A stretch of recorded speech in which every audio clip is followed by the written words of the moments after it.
everybody. I declare the meeting open. I'm Darcy Byrne. I'm the Mayor of the Inner West. I begin by acknowledging the traditional owners of the land and paying my respects to their elders, both past and present. There are no apologies for tonight's meeting, but I'll just throw to the General Manager momentarily to explain the new hybrid model that we have for council meetings under the amendments to the Local Government Act. Thank you, Mr. Mayor. Yeah, as of this evening, councillors are allowed to join the meeting remotely in a hybrid manner, and we've had two councillors that are unable to attend in person today, but will be joining us online. That's Councillor Liz Atkins and Councillor Zoe Sardulius. My apologies, Zoe. So I'll just ask for the patience of the elected representatives and of the members of the public gallery tonight, because this is the first meeting that any of us have participated in which we've had this hybrid model, or at least it's the first time I've been the chair. So I'm anticipating that it might be a little bit confusing and take some getting used to. The notice of webcasting. For the benefit of all of the participants in the public gallery tonight, we let you know at the beginning of the meeting that these proceedings are broadcast live onto YouTube for our millions of fans across the world, and then recorded there in perpetuity. And that is a requirement of the Local Government Act, and it does mean that all of the comments that you make tonight are in the public domain. So please take that into account, that there are legal ramifications for what you do and say here tonight. Disclosures of interest, councillors. Are there any disclosures tonight? Councillor De Cruz.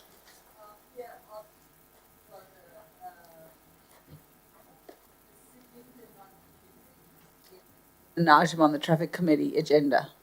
So, What is that, councillor? I was just trying to identify which item. It is one of the items on there, which I'll get to you. Okay. So I'll upset myself with the whole item. Oh, okay. No problem. But if you could please just indicate the actual item within the agenda. Councillor Scott. Thank you, Mayor. As notified earlier to the Manager of Governance, I have a non-pecuniary, non-significant interest in item 9, the Local Traffic Committee. My house is within the Leichhardt West parking area. I will stay and participate in any discussion on that item. I have a non-pecuniary significant interest in item 25, the Leichhardt tram sheds. I'm the President of Sydney Secondary College P&C. I will leave the meeting for any discussion in that item and not participate in any vote. I have a non-pecuniary significant interest in item 27, the Tempe Bunnings traffic study.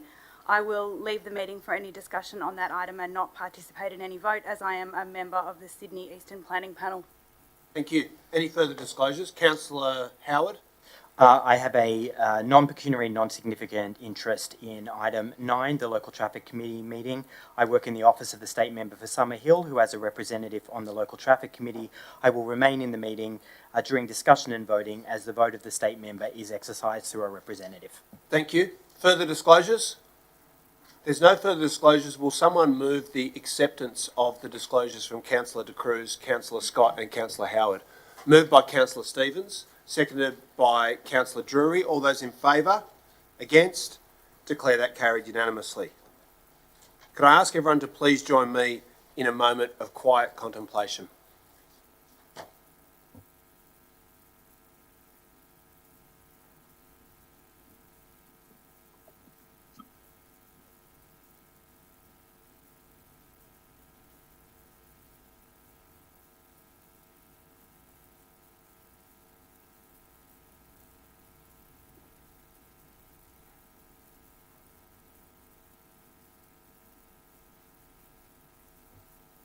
Thank you very much. We'll move on to the confirmation of minutes of the meeting of the 8th of March 2022.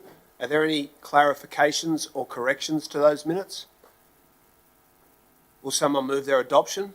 Moved by Councillor Lockie, seconded by Councillor Scott. All those in favour? Against? Declare that carried unanimously. We'll move on to the public forum. Now, before we get to the speakers I'll run through each item so that you're all aware of the items that have been, for which there are registered speakers. I'll just let you know in advance, we have a huge agenda tonight. We've got a lot of business on. So you're entitled under the Code of Meeting Practice to 3 minutes speaking time.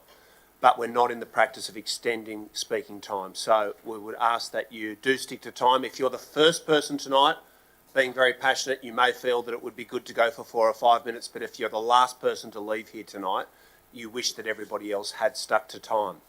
We normally have an automated system with a timer and a bell so that you would know after 2.5 minutes.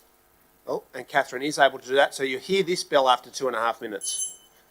That is an indication that it's time to work up to your passionate crescendo because you've only got 30 seconds left. So I will try to be consistent and firm about making sure that we all stick to time, including the politicians tonight. The items for which we have speakers is item 1, Community Strategic Plan Delivery Program, Operational Plan and Budget, and Long-Term Financial Plan. Item 5, Draft Term Sheet for Western Harbour Tunnel. Item 6, WestConnex Rozelle Interchange Air Quality Monitoring Stations. Item 7, Draft Electric Vehicle Encouragement Strategy. Item 4, Marrickville Town Hall Lease to Sydney Fringe. Item 9, Local Traffic Committee. Item 18, Notice of Motion Inner West Pride, History and Heritage. Item 20, Notice of Motion Frederick Street, Ashfield Pedestrian Fatality. Item 21, Marrickville Town Hall. Item 22, Main Streets Strategy. Item 24, Asylum Seekers and Early Childhood Education. Item 26, Balmain Town Hall Precinct. And item 30, Demerger posters. So to put it another way, I'll just come to you one moment, Councillor. If you've come for an item other than the ones I've just listed, then you need to let us know because that's all the items that we have registered speakers for. Councillor Griffiths has also let me know that there are a couple of speakers who I presume tried to register for a different item, weren't able to. Do you want to let us know about that? That's correct. So there's 2 speakers here for item 11, Adam and Mary, and it would be great if they could speak. Unfortunately, they weren't able to register to speak at this meeting tonight. So if there's no objection from councillors, I'll also give allowance to the 2 speakers for item 11 and ask them to liaise with Beaujane about making sure that their names are recorded properly. I'll just go to the Manager of Governance and the Acting Director of Corporate Services, just on another issue. We also have an Ashley Douglas who has advised that she did attempt to register to speak and wasn't able to on item 6, if you could consider letting her also speak. Okay. So if there's no objection, then we'll also allow Ashley Douglas to speak on item 6, which is also in the list of items already. There being no objection to that, I'll now go to the first speaker, which is for item 1, which is Garnet Brownhill, online from Tempe. So, Garnet, you'll be able to test us out to see how this new hybrid model goes. Mayor, that speaker is not in attendance yet. There you go. Okay, we'll come back to Garnet if we're able to make that connection. Item 5, the first registered speaker is the former Mayor of Leichhardt and the former Mayor of the Inner West, Rochelle Porteous. Thanks, Councillor Byrne. Yeah, look, I've registered to speak for this item because I am concerned about the implications of it. This is item 5 is the Western Harbour Tunnel. It's the term sheet which councillors are being asked to sign off on this evening following a period of exhibition to which nobody has made a submission. Look, number one, council's opposed to the Western Harbour Tunnel, and when council opposes, it's got to be more than just words, it's got to be actions as well. And to sign up on this document is effectively going against what council says when it opposes. It's actions as well as words that really count. So there's a number of issues with this term sheet that I hope councillors will note. First of all, this term sheet outlines how to make decisions and how to consult and how to deal with conflict between Transport for New South Wales and the Western Harbour Tunnel. And it asks council to then, after this document, enter into a legally binding interface agreement and an agreement on providing funds for staff. But it's basically asking for an agreement on how council should behave and how council should work with Transport for New South Wales. Let's be clear here, Transport for New South Wales, the way that they intend to procure the lands and the roads that they will need in order to construct the Western Harbour Tunnel is by compulsory acquisition. That is their preferred means unless they can enter into a licence agreement with council. Council traditionally, this is certainly with the Western Harbour Tunnel, we have fought tooth and nail to make sure that council, that we don't just hand over our parks, we don't just hand over our car parks and our roads to developers. And at the end of the day, the Western Harbour Tunnel project is a developer, but that we fight to get the best outcome for our community, the best possible outcome. This document really enables a lot of this to happen. In fact, it talks about handovers and how that could be dealt with in a collaborative way. Well, I'm sorry, I don't think we should be collaborating with the Western Harbour Tunnel and what it's proposing, because it's proposing what is going to be a disaster for Balmain, Birchgrove and a lot of the inner west. And I think we are well present of that fact, and we should be doing everything we can to impede that. So just a few other points. I understand that councillors have had no briefing on this. I think that's wrong. This is a new council. This is an important document. It's leading to other important documents. Councillors should have got a briefing before this ever got to council, I believe. I'm really concerned about the consultation period when this did go out to consultation. It went out on the 21st of November. Hey, just a week before the council elections, like everybody was really paying attention, weren't they? And it finished on the 9th of January. I mean, it literally was out of consultation when most of the time there wasn't even a council, an elected council, and it finished just after Christmas, New Year period. Of course there were no submissions. I mean, how were people actually informed? Did we go and tell the residents that are most impacted on by the Western Harbour Tunnel that this document was out for consultation? I don't believe we did. Ms Porteous, I'll ask you to conclude. Your time has expired. Okay, so I'd ask that the council do not agree to this evening. They defer this, they get a briefing, and that it is consulted within a period of time that people can reasonably respond. Thanks. Thanks very much, former Councillor Porteous, former Mayor. The next item for which we have a registered speaker is item 6, and the speaker is Ben Pragg of Balmain. Ben, are you there? I am, yes. Can you hear me? Loud and clear.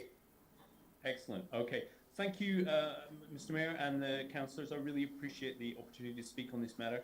I've been a long-time activist against WestConnex, Western Harbour Tunnel, all the toll roads that are blighting our community.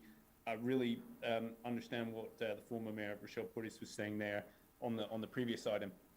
This is slightly different. This is about holding WestConnex to account. So what we understand from their air quality experts is that some of the best locations to put air quality monitors that are part of the EIS and part of the terms of the project are one of the ideal places that they could go are actually on council land. I absolutely understand that there is an objection to that based on being seen to be complicit with WestConnex and also giving up council land. What I would really stress on this part is this is about the health and safety of the community and the people who are using those parks. We're not talking about handing over land in perpetuity to the state government or the Transurban or any of the developers. We're talking about a very temporary solution that is there to hold WestConnex to account, hold Transurban to account, and protect the health of the community. And in the case of, I represent Rossell Public School, some of the most vulnerable people in the community being primary school age children. That's all I wanted to say. Thank you very much. Thank you, Ben. I'd like to ask the next speaker, Ashley Douglas.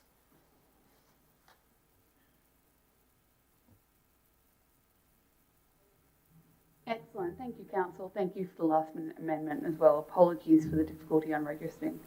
Just to let you know, I'm on the same committee as Ben. I'm also opposing the Council recommendation in regards to this.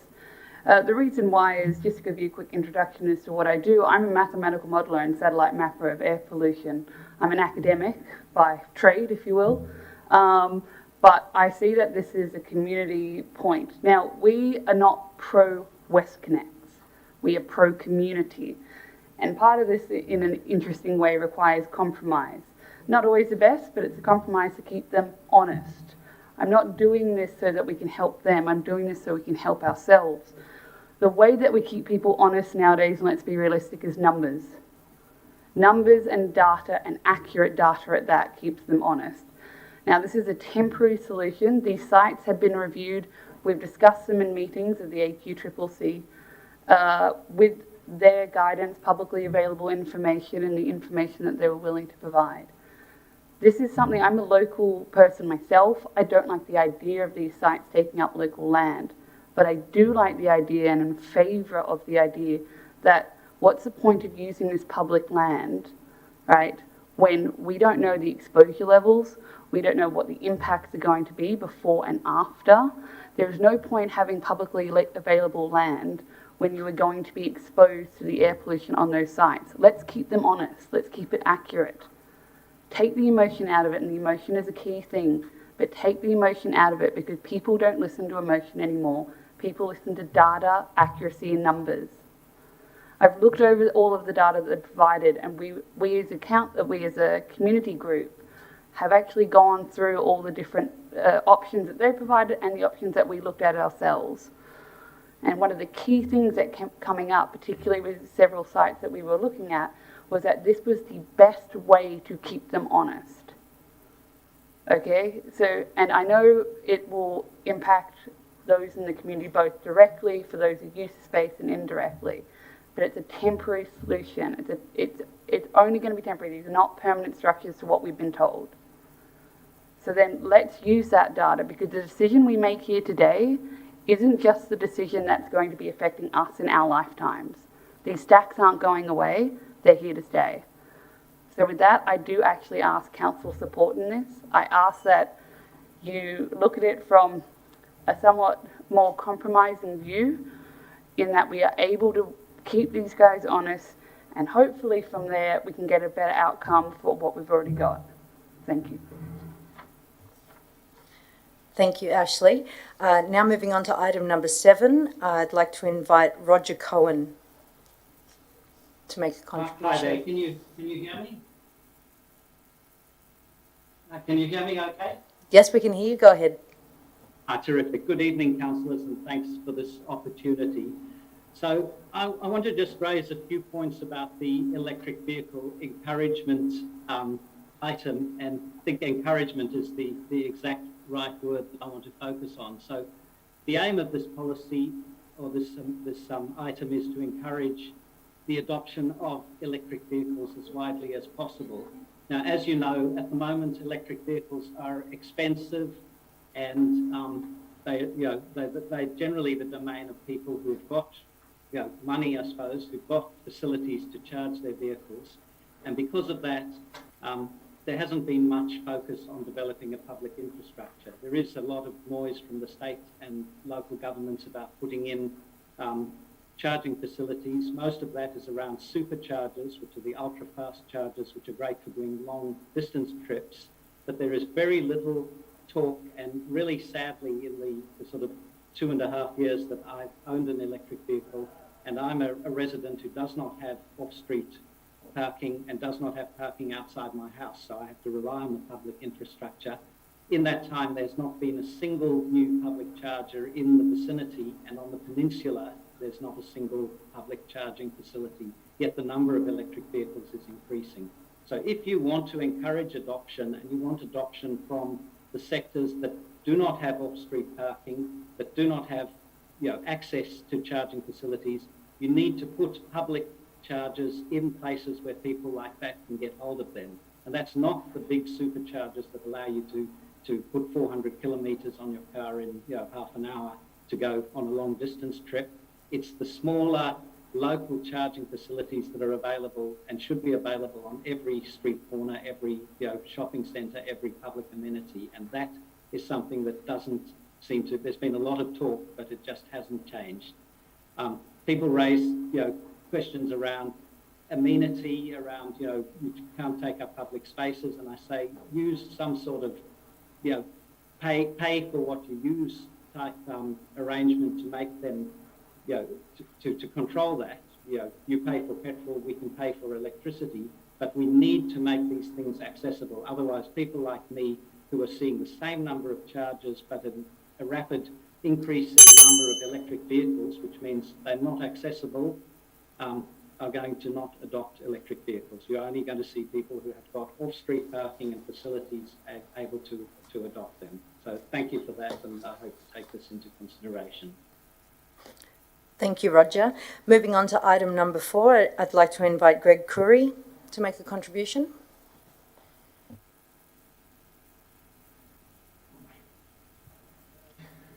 Thank you, councillors. I'm speaking in favour of granting a lease to the Sydney Fringe for the use of the front rooms of the Marrickville Town Hall building as offices for the Sydney Fringe.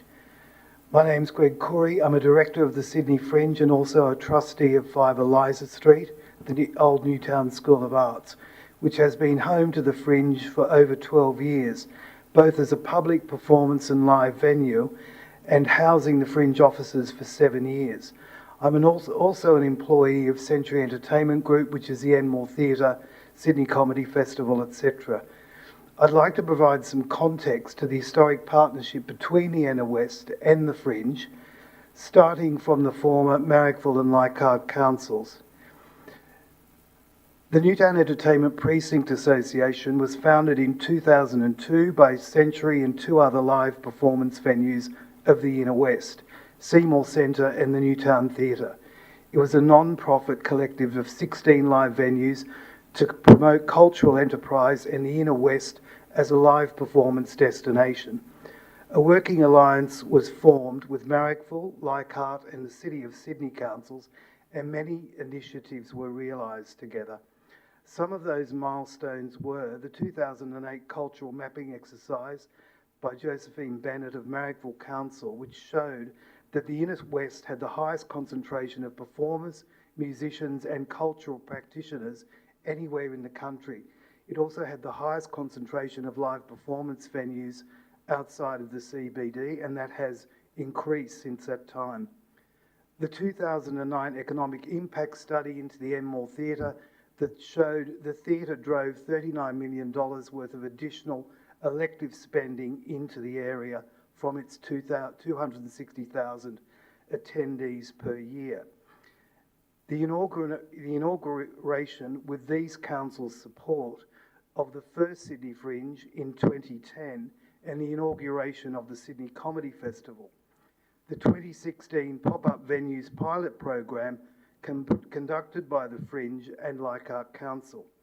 All of these and many more were made possible by the collaboration between the Fringe and the Inner West councils over a 20-year history.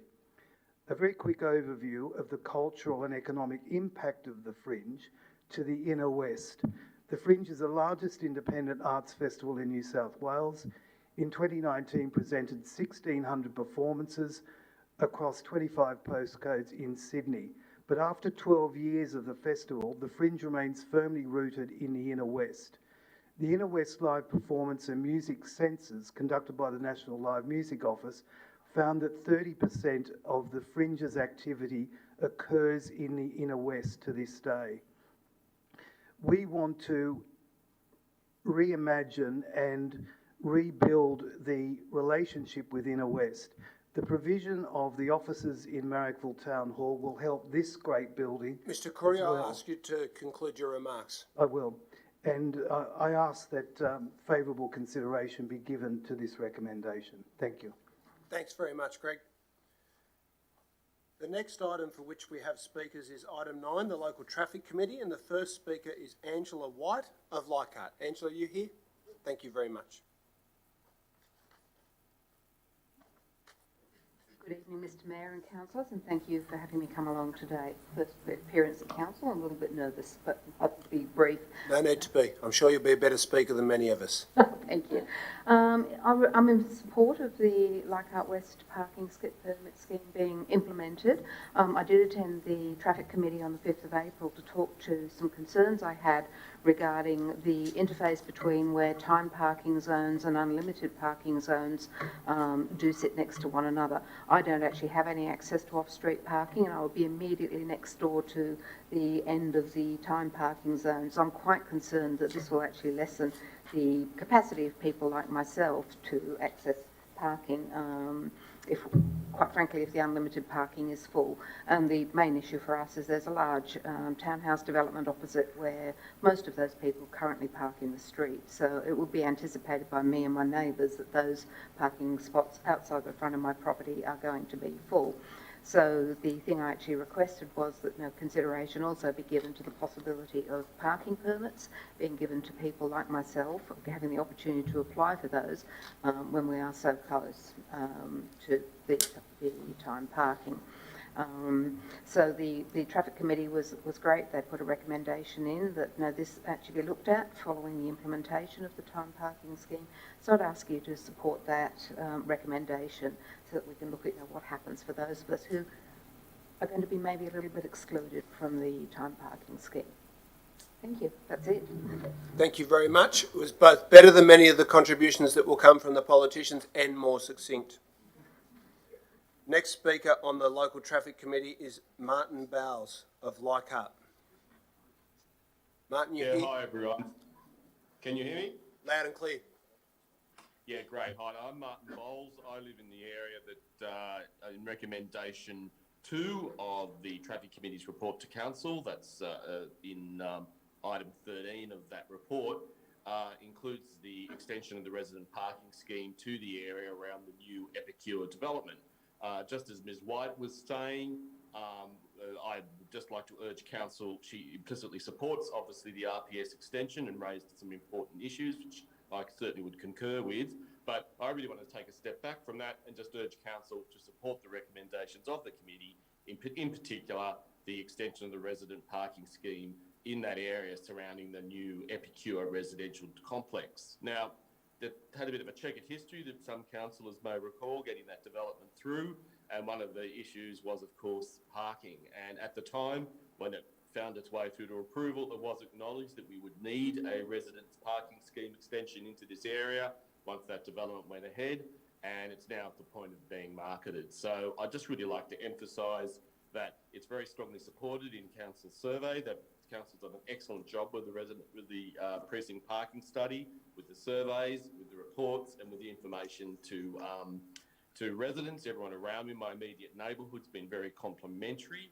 and I've just been talking locally with just conversations that reinforce those survey results, that my neighbours, certainly in my immediate neighbour here in Flood Street, are very supportive of it. People with young children, toddlers, they need reasonable access to park within some reasonable distance of their residence. So I've already had messages of support from Councillors Scott and Stevens, and I thank you for that. And so I just would urge the rest of the councillors just to support the committee's very well-researched and well-founded and, I believe, well-supported recommendations. Sorry. Thanks very much, Martin. The next item for which we have speakers is item 11, as referred to by Councillor Griffiths. And the first speaker is Adam Tanazetti.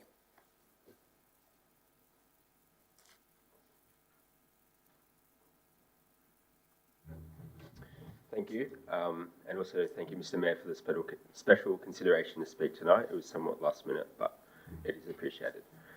I am Adam Tanazetti. I'm a part-time lifeguard at Annette Kellerman Aquatic Centre. I want to start by saying that the expression of interest has made a difference to the morale of the workers at the pool. It has started to answer some of the questions we have relating to our jobs after the transition to council. And while I admit that this expression of interest has done this, there are still many valid concerns amongst myself and my colleagues. There is quite a bit of uncertainty surrounding the transition. Us workers want clarity on what the exact process of this changeover is going to be. and we would like some of our questions to be answered. Some of those being, will there be any downtime due to renovations that will put us out of work? And if so, what will that mean for workers? Will we be hired under the same full or part-time contract some of us are on now? And are these jobs being guaranteed with this EOI? Only being less than 3 months away from this transition, these are some of the questions we have that we hope the Inner West Council will shine some light on tonight. Some staff at Annette Kellerman are already concerned about our job security under Belgravia due to their actions towards union members, especially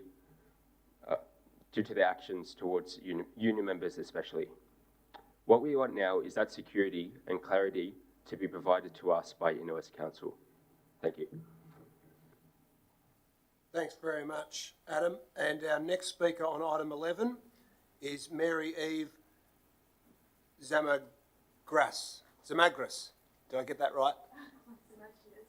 Zamagius. All right. I just wanted to say also thank you for taking your time out to listen to what we have to say. So I'm just pretty much going upon what Adam has talked about in terms of increasing transparency of our employment and what our conditions will be like within the changeover.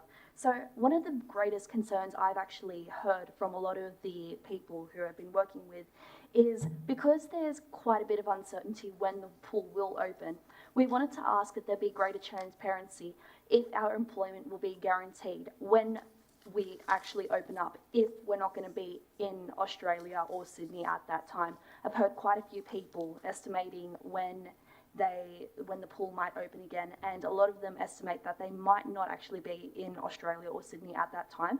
So we ask that there be great transparency when the pool opens up and if we are guaranteed our jobs after that occurs. Furthermore, we would also like to ask that our employment be guaranteed, considering that we want to keep our jobs, of course, and we would like to know that our jobs will remain the same. We also wanted to ask that our hours remain the same as well. A few of us, although being under casual contracts, have consistent hours each week and have structured our jobs and our lives according to those hours. So we ask that that remain the same, or at least be given the opportunity to remain similar as we transition to the council. And that is all I have to say. Thank you for listening. Thanks very much. They seem like very reasonable requests. We'll move on to item 18, Inner West Pride, History and Heritage. The speaker is Norrie, one name only, online. Norrie, are you there? I am. Hi. The Gender Centre was founded as Theresia's House, a refuge for trans people in the 80s in Petersham, and soon expanded to Ashfield, Haberfield, and a second house in Petersham. When I came to Sydney in 1988, I stayed at the Petersham House and share rooms before I graduated to my own room in the share house in Ashfield. The Gender Centre is now in Annandale, and for 39 years has been a great support for trans people and others with gender issues, the families of trans children, and works with employers in accordance with anti-discrimination law to ensure trans-friendly workplaces. They have counselling services and support for aged care and housing support. Sydney's GLBTIQ+ history is not limited to Darlinghurst. For many of the people involved in Mardi Gras and the like are or were based in the Inner West. The Petersham Inn was a gay bar known as Caesars for years in the 90s. Gay skate happened in Petersham, and many Mardi Gras floats were assembled here in the burbs. When being out and gay became more a thing in society, there was a visible blossoming of the queer community here, and indeed, Leichhardt became known as Dykehart. World Pride is an event that only happens every couple of years, each time in a different city around the world since 2000, and next year, 2023, is the first time it will come to Australia for Sydney World Pride. So, get involved. Thank you. Well said. That was very good. Now, I'm just going to go back to item 1 because we think it's possible that Garnet Brownhill is on the line now. Garnet, are you there?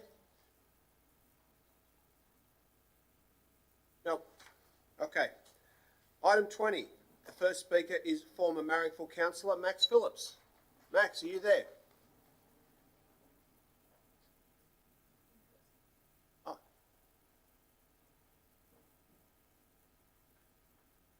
Don't think he's here. We'll keep going with the other speakers on item 20. Anna Harvey. Are you online, Anna? Yes, I am. Thank you. We can hear you loud and clear. Sorry, we've had a bit of an issue with the lost backhoe loader. Thank you very much for allowing me to speak. I'm Anna Harvey, the co-founder of Friends of Iron Cove Creek, and I'm a member of the Inner West Council Environment Advisory Committee, and I've also been a delegate to the Transport Advisory Committee. I work in research engineering. I've been a resident of this area, Croydon and Ashfield, for 7 years, and I've lived just around the corner from John Street for the first 2.5 of those years. I'd like to extend my condolences to Arthur's family. It's a terrible loss. I cross Frederick Street several times a week, usually with my children, and it always feels dangerous at every intersection. The dangerous speeds need to be made safe all along Frederick Street, not just at this intersection. Iron Cove Creek is a project to see one of the local canals turned into a safe walking and cycleway. And when it comes to pass, there's going to be a lot more people walking and riding in the area. The survey that we've put together shows that people in the area want safe, connected walking and bike riding routes, and that there's many families who would like their children to be able to walk and bike to school safely. Having seen the West Connect's local area improvement strategy and the options that were suggested in 2018, it's frustrating that good solutions have not already been implemented. These improvements should be made so that our streets are safer, there is less noise for residents, and less rat running. Walking and riding a bike to the pool, the shops or the schools should be safe. Friends of Iron Cove Creek invite Minister Ward to come and walk all the way from the railway underpass to the John Street intersection and to see what it's like. I'd like to thank Councillor Scott and support her motion. I also support many of the other motions that have been raised tonight, including High Streets from Councillor Scott and calling for better planning laws from Councillor De Cruz. Thank you very much. Sorry about all of the noise. Excellent multitasking. Thanks very much, Ms. Harvey. And our last speaker on item 20, unless Max is around now, is Eva Chiang of Ashfield, online. Thank Eva, you. are you there? Yes, I'm here. Thanks. Thank you. So I hope you'll support the traffic light. I also take my kid there to Toddlers Inc., which is, just a childcare that's across the road from John Street. I see old ladies who are concentrating forward, yet doesn't look around and just drive through the crossing. I see trucks and utes who just brake, and it stops right in the middle. So, I do something very annoying. I wait until the car stops before I walk. Some people beep positively and tell me, hey, it's okay to cross. And I'm like thinking, yes, that's great, but I need to make sure the other side's okay too, because I don't want to be hit by a car. Some negatively who get very annoyed that I wait until the car to stop. And once I pass through that half of the crossing, they will screech behind me. And I worry that, I have my kid beside me, and sometimes she doesn't walk that fast. And I'm worried that, she will be run over, and I point to the, the flowers, the dried flowers that are still there. And I think, or even this morning, I see them just stopping, and when they press the brakes, they're already halfway across the crossing. And other times I see like the motorcycle, just again, half an hour ago, where he actually stopped, and I nod to him in appreciation for stopping. The corner of John and Frederick Street, the sign has fallen down from a crash. That hasn't come back. And, even to the extent, my fear is to the extent that my child will stop in the middle of the road to the annoyance of other people and actually, show them the stop sign. So in 2016, my mother-in-law was in a car accident. She broke both her legs and her arms. She couldn't pick up my newborn because of that crossing. So for then on, we stopped using that crossing until we changed childcare, and that crossing is the most efficient way for us. Otherwise, we'll have to have a 5-10 minute detour. So anyway, I hope you'll support the crossing for the traffic light. The other mechanisms didn't quite work, as you know, as hopefully you know. So yeah, thank you, and I hope my children are comfortable. I know my mother-in-law will never cross that crossing, but I hope my children will be comfortable, crossing that road at that particular section. Thanks very much, Eva. The next item is item 21. The first speaker is Irene Senkis. Mayor, I believe that No Hi, problem. Come forward. Hi, how are you? Sorry, Irene. Just give us 1 moment. We've had a previous speaker who's now available who we're going to go back to, and then I'll come to you in 1 moment. Thank you. Sorry, I thought it was going to be a while before the item was on. It's a pretty tight ship we run around here these days. Tight of the old Marrickville Council. Look, this intersection is, I consider, one of the most dangerous in Sydney. My personal experience is I live nearby in Ashfield. My kids go to school in Croydon. We quite often have to cross the road there, go to the dog park, visit the grandma, and quite often, probably every second time we go to cross, a car will not stop. And I don't think it's deliberate, I don't think it's bad driving, it's just often they'll go, sorry, I didn't see you at the last minute. So there's something about that crossing which makes it very, very dangerous. We teach our children to cross at the pedestrian crossing because it's meant to be a safe place to cross the road. But this is not. This is unsafe. This is dangerous. There was some cosmetic changes made a few years ago in terms of moving the location of the crossing and some other things. It hasn't fixed the problem. It's still as dangerous as it ever has been. And you all know that Frederick Street itself holistically is quite dangerous. I think the only real fix to this is to put traffic lights at that intersection. That's the only way it's going to be really safe for people to cross the road there. It's also a dangerous and difficult intersection for motorists. Often cars will queue there because it's very hard to get out onto the road for many minutes at a time, which means they take a chance because they're getting frustrated. People behind them are getting frustrated, so they'll take a chance that they wouldn't normally take. So it's dangerous for cars, so it would improve it for cars as well. When the tragic fatality happened a few weeks ago, I got on Facebook and I got cranky and I said someone should do a petition. And I thought maybe that someone is me. So I started the petition.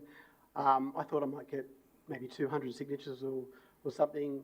It's now up to, I think, 1,830 something, which is amazing, just amazing. I did a bit of letterboxing and postering around the local neighbourhood. But clearly, the call for traffic lights has resonated with the local community. We had a community meeting organised by the local MPs and councillors. It was very well attended, and it was consistent from the community that they were very upset with what had happened. This has been a long-running thing. They've all had personal experiences at that crossing and elsewhere on Frederick Street, and they want a solution. So that's a very substantial and clear message from the community, 1,800 signatures.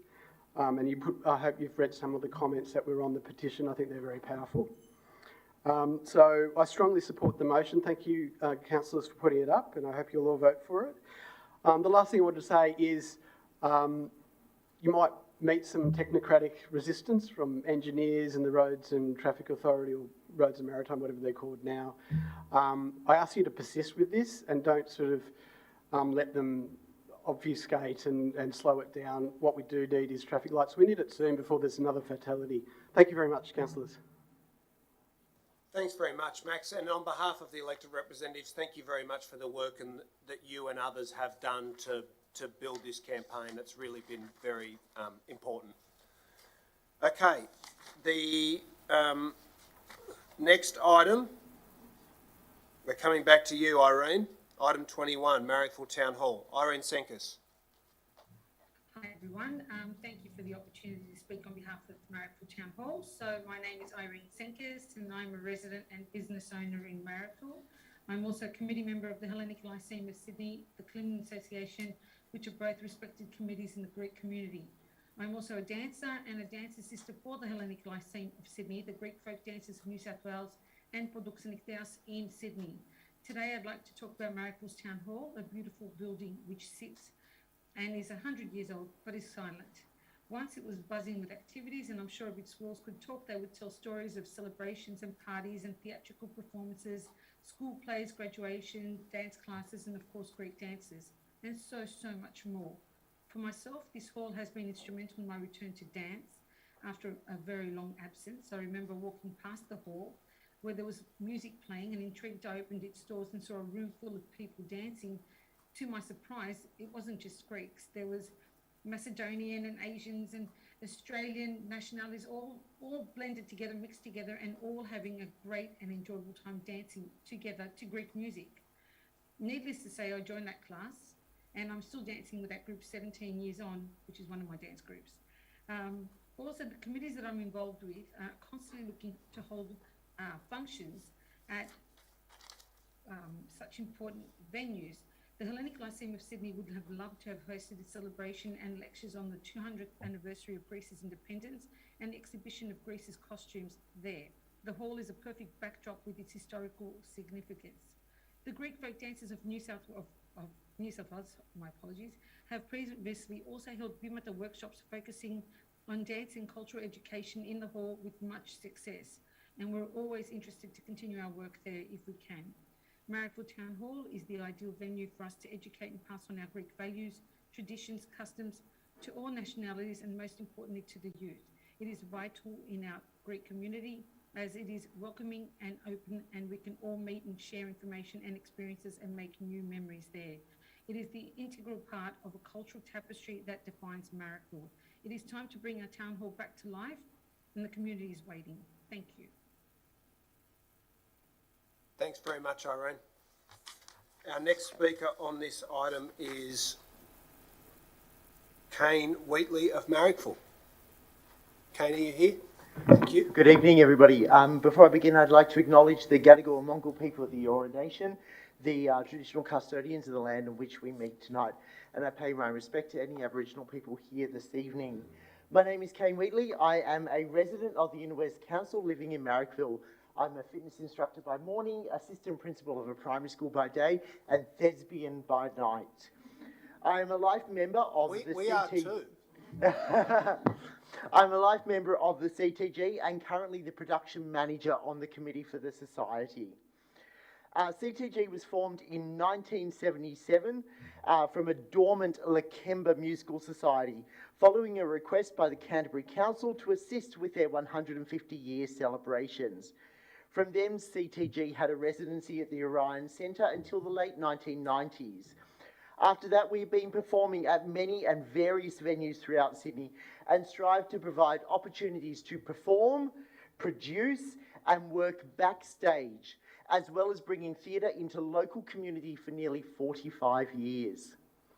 Through this time, we have recognised the importance of stability and consistency in both rehearsal and performance space. To fully engage the community in both participating in theatre and attending performances, it is important that there is an understanding of where and when both rehearsals and performances will take place.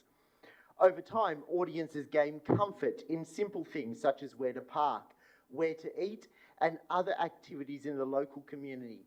And this helps patronage increase, which in turn helps the vibrancy of the community through additional foot traffic. A residency with the support of council would assist in achieving this consistency and stability. Whilst to date we have been geographically based in Canterbury, the majority of our committee, cast, crew and patrons reside in the Inner West Council boundaries. As such, we are looking for opportunities to provide access to all aspects of theatre to the Inner West residents. If CTG are able to work with the Inner West Council to establish a not-for-profit community theatre residency, it has already been agreed through an extraordinary general meeting that we would change our name to incorporate the Inner West and remove ties to Canterbury.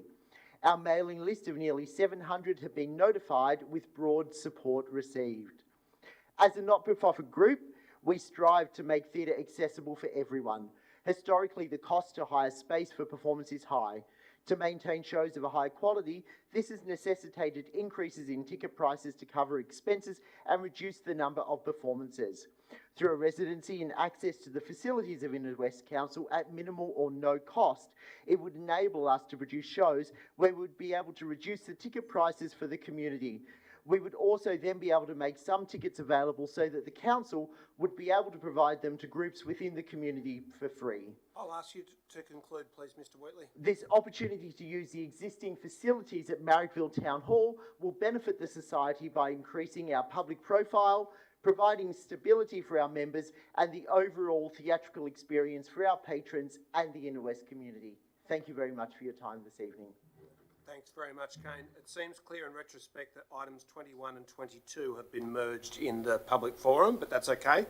So I think Kane was clearly speaking to item 21.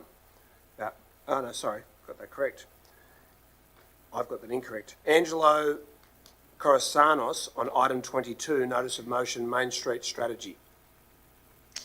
Hi everyone. Yeah, my name's Angelo Corosanos. I guess I just wanted to say I'm generally in support of the item 22, the items listed there. And I'm actually the chair of the Urban Centre Committee for Summer Hill. We sit underneath the business chamber, but unlike the business chamber, we're made up of engaged businesses and residents with the idea of actually trying to represent have a representative voice for Summer Hill. Really what I want to do is just to bring some things to your attention, because I guess we are in support of the items on item 22, and the work that we've been doing actually very much overlaps with the initiatives that are actually outlined in that. I'm not sure whether that was by coincidence or by design, but nevertheless. But what I want to tell you is, like, we have developed actually a number of what we're calling no-brainer public domain fixes to Summer Hill to improve the safety, particularly around the car park and footpath widening and some other issues around the square to do with pedestrian safety and amenity. But we actually wanted an opportunity to speak to our ward councillors about a longer term project. And I don't know if any of you in the room are familiar with the Canopy project in Lane Cove. But it seems to me that is actually a really great precedent for what might happen in Summer Hill. And to outline that briefly, there was a car park in Lane Cove. That car park was owned by council, and it was converted into a building effectively with a landscape roof that actually, because it's a sloping site, the roof of the building is actually ground. And it is a square. It has shops along its edges that animate lanes that used to be there that didn't provide any benefit. There are two retail stores in that building and parking for 500 parking spaces, believe it or not. But what used to be a liability for council has actually become a sustainable asset because council actually own that. And they are able to get an income from those tenancies, and it becomes self-sustaining. This work has been done before, surprisingly, for Summer Hill. And all we're really asking is actually an opportunity to meet with our ward councillors, which we've made the invitation before, and I'm aware that both Councillor Jessica Diorienzo, if I said that right, and Mark Drury, who are our ward councillors, weren't able to attend in person, but we did meet with Philippa Scott, who I hope has probably briefed you on some of these issues. Yeah,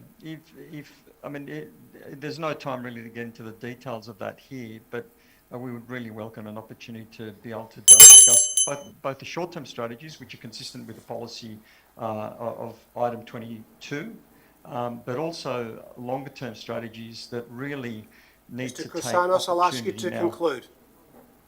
I've finished, thank you. Thanks very much. Our next speaker for item 22 is Neil Tonkin of Lilyfield, online. Neil, are you there?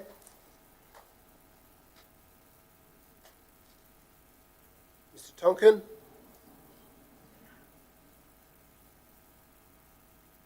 He is there. Can you hear me now? Oh yeah, loud and clear. Good. I live in Lilyfield and I represent the Inner West Bicycle Coalition. I support the motion for item 22 about the Main Street strategy. The reasons are, as someone who's lived in the Inner West for 36 years, I've come to appreciate the unique and varied nature of our shopping and entertainment villages. Annandale, Ashfield, Balmain, Dulwich-Hill, Inmore, Haverfield, Leichhardt, Marrickville, Newtown, Feversham, Roselle, Stanmore, St Peters, Summerhill and Tempe all add a cosmopolitan character to the Inner West.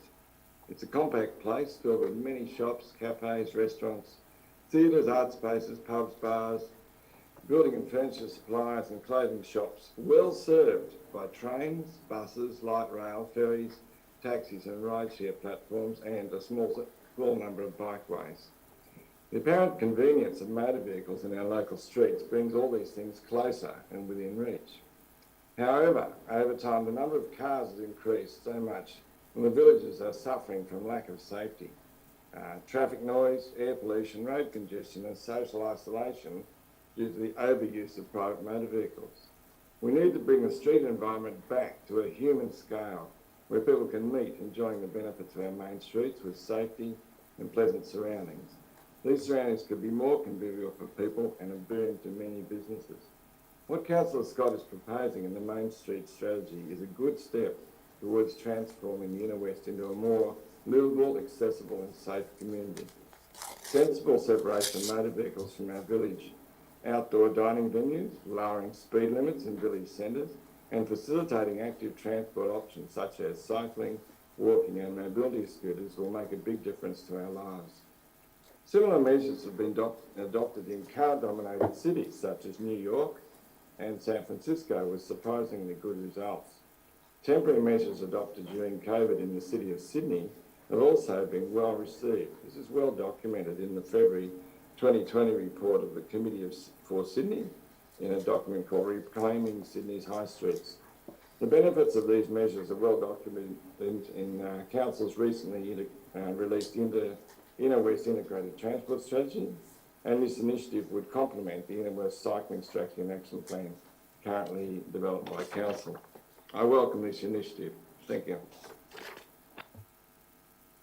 Thanks very much, Mr Tonkin. The next item is item 24, Asylum Seekers Early Childhood Education, and the first speaker is Elizabeth Kramer of Dulwich Hill.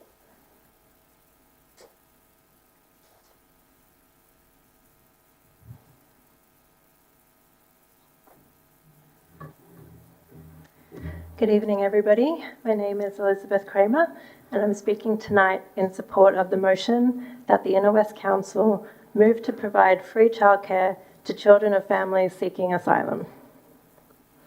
I'm speaking today as a concerned resident of the Inner West, having lived here since 2008, and as a volunteer with the Sydney Alliance, a diverse coalition of community organisations, religious organisations, unions and schools that use tools of community organising to make Sydney a more just, fair and sustainable city. I've been involved in the Sydney Alliance as a member of the National Tertiary Education Union, and I've previously been co-chair of the Sydney Alliance People Seeking Asylum team. I also worked and lived in Afghanistan for 2 years, so I've seen firsthand some of the war-torn contexts that refugees are fleeing from. People seeking asylum are some of the most vulnerable people in our society. Having fled from their homes, they're in an unfamiliar country trying to make things work.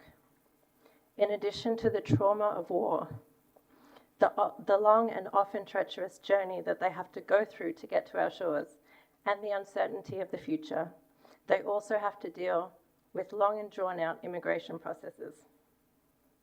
They have little access to financial support, their work rights are not guaranteed, and they live under the shadow of deportation. People seeking asylum have become political pawns for politicians. Being tough on people seeking asylum is sometimes more important than meeting our international responsibilities and moral obligations to people in need. But I'm proud to say that in the Inner West, we don't think like this. We as a community recognize that we can help people and we will help people when we can. It is this attitude that has led to this motion on allowing the children of people seeking asylum to access unused preschool and early education places. Children of people seeking asylum are not eligible for childcare subsidies through the state, and therefore early childhood education is often simply too expensive.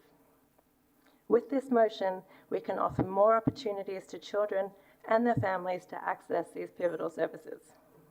As we know, early childcare education and socialisation is fundamental for small children. Furthermore, in accessing such services, their parents will have greater opportunities to work or to undertake the numerous administrative tasks that they are required to complete while seeking asylum. While it may only be a handful of children who benefit from this program, we shouldn't think about it in terms of numbers, but in terms of the deep and important impact that this will have on these children and their families. It's not just a one-way street either. Welcoming people seeking asylum into our community gives us an opportunity to learn from them, to learn about the world, I'll ask you to conclude your and to remarks. learn about ourselves. I'd like to support this motion and thank the Inner West Council for its support of people seeking asylum. Thank you very much, Elizabeth. Our next speaker is Ruth. Now, this may have been recorded incorrectly, so forgive me, but Ruth Moraes. Ruth Moraes. So I'm from the Justice and Peace Office of the Catholic Archdiocese of Sydney, and I am one of the co-chairs of the Sydney Alliance campaign for early childhood education and care for people seeking asylum. Thank you. Mr. Mayor, councillors, thank you very much for the opportunity to speak. So I'd like to speak in favour of motion item number 24, early childhood education for children seeking asylum. And I'd like to point out there are several members from a Catholic parish in the Inner West who are also here today in support of this motion. So in 2017, the Sydney Alliance conducted a series of listening sessions in communities of people with lived experience seeking asylum in Sydney. While there are many larger issues at play, which Liz spoke about, one issue stood out where we could make a concrete difference at a local level, and that was the issue of the provision of early childhood education and care for children seeking asylum. So children on bridging visas do not qualify for the Commonwealth Childcare Subsidy, or for that matter, almost any other federal government social security, except the very meagre status resolution support service.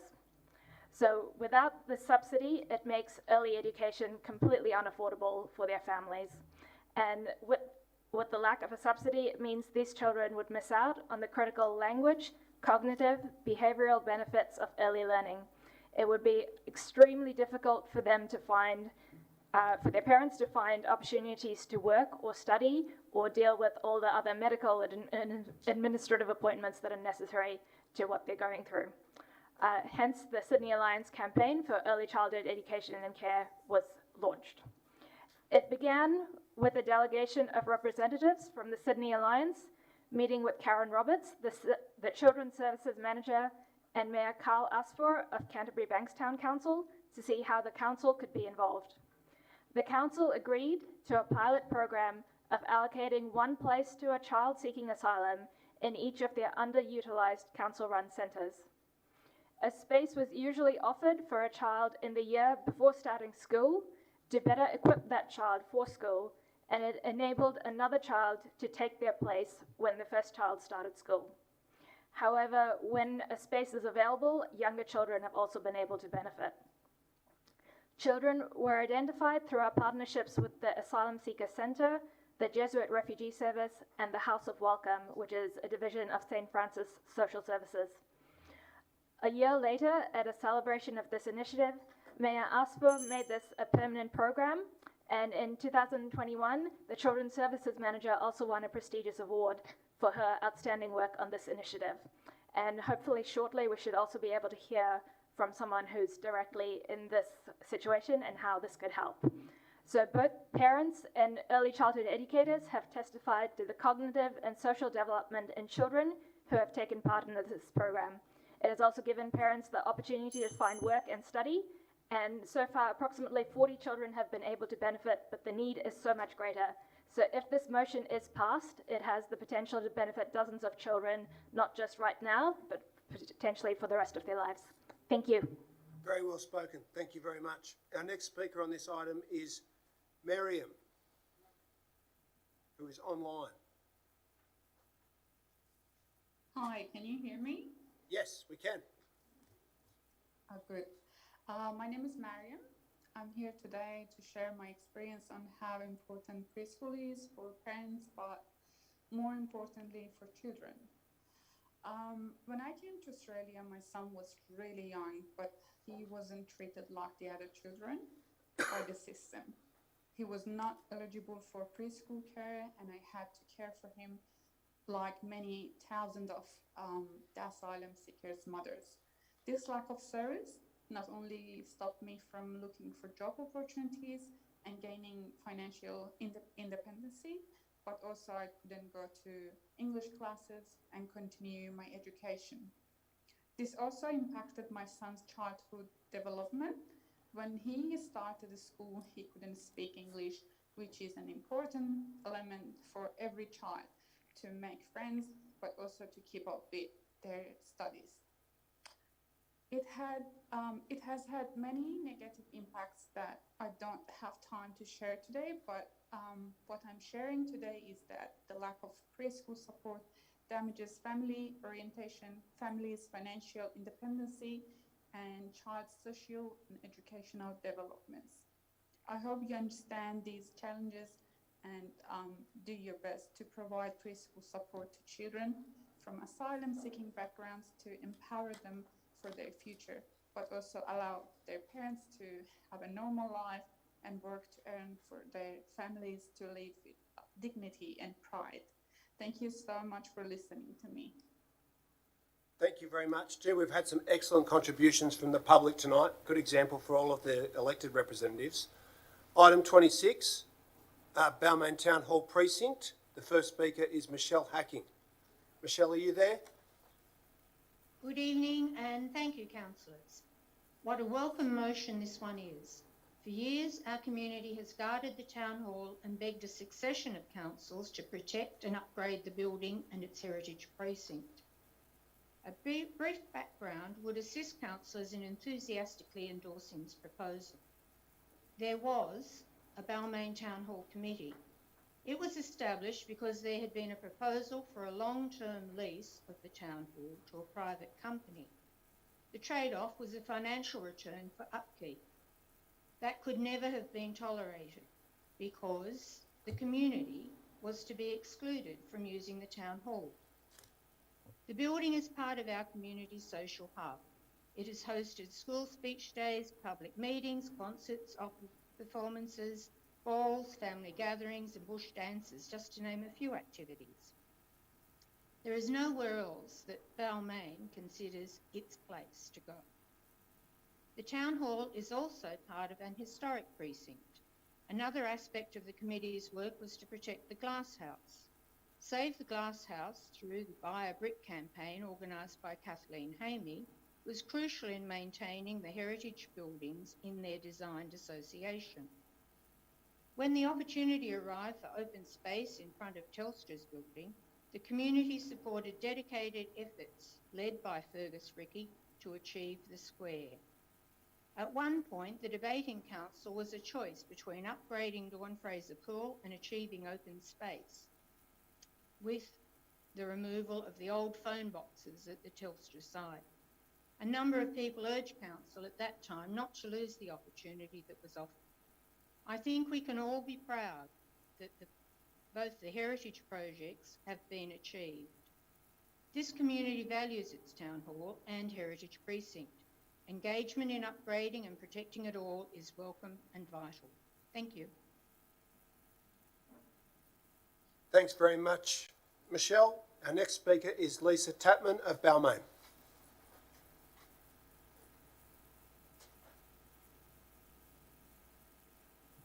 Hello everyone, I'm Lisa Tatman. I'm a creative director and producer and I've lived in Balmain for 12 years.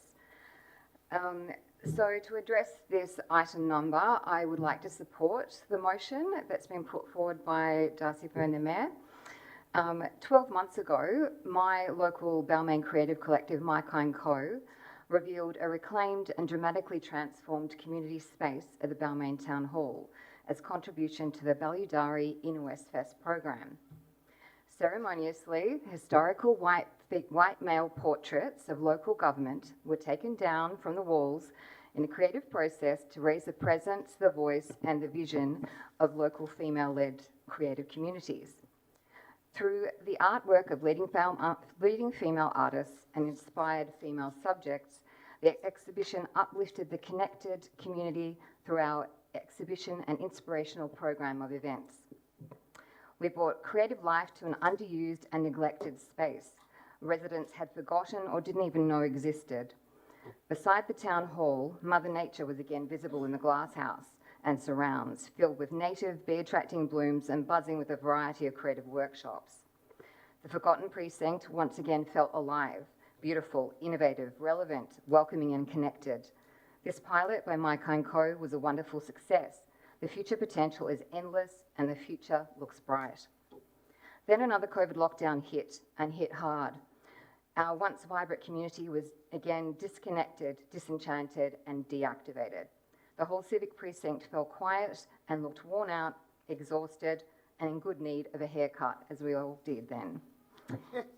To be visibly and actively on track to recovery, our Inner West villages and civic precincts must continue to be strong focal points for creating a healthy, creative, cultural and sustainable community life. Community equality can be increased with greater access to well-maintained and curated community facilities, programs and services.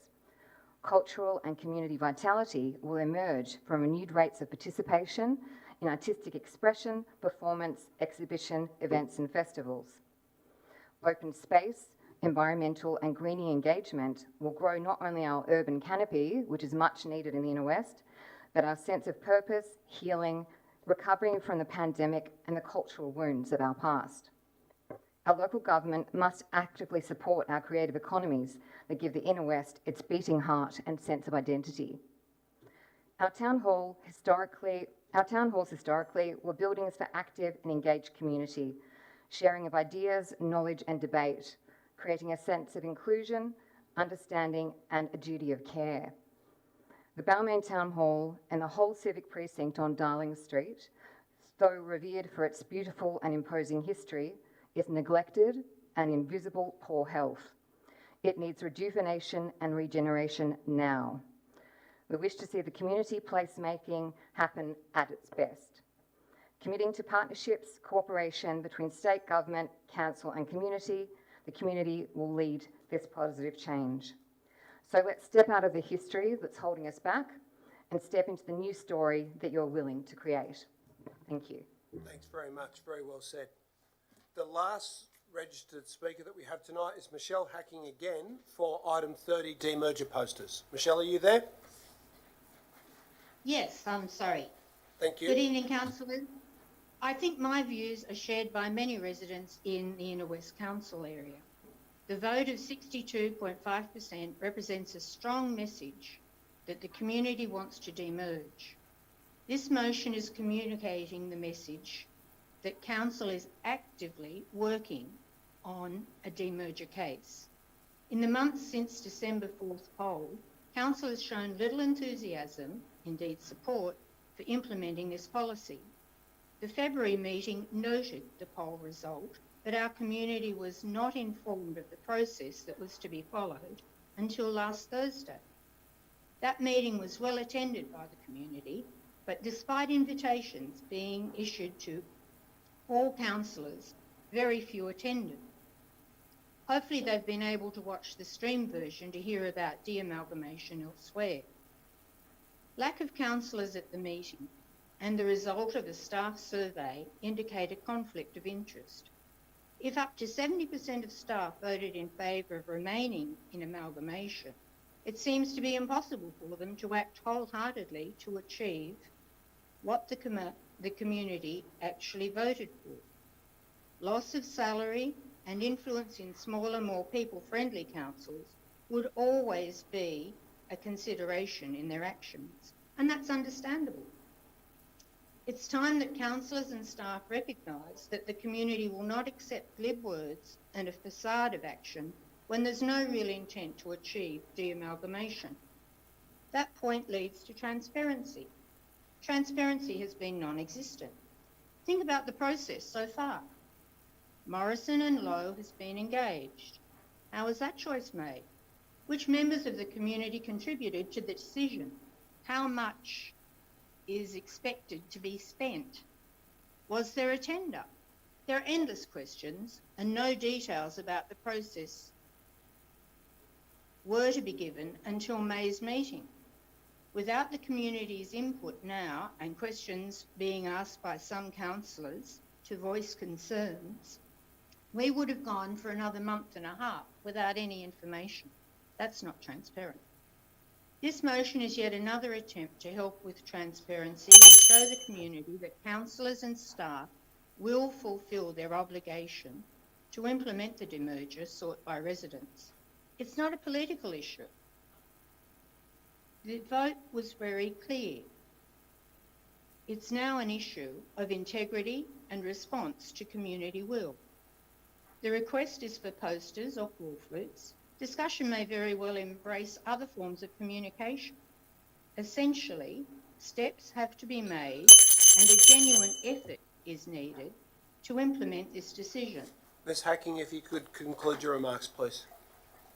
Right, if Inner West Council really represents the community, support for communication, transparency and implementation of community aspirations are needed now. Thank you. Thanks very much, Michelle.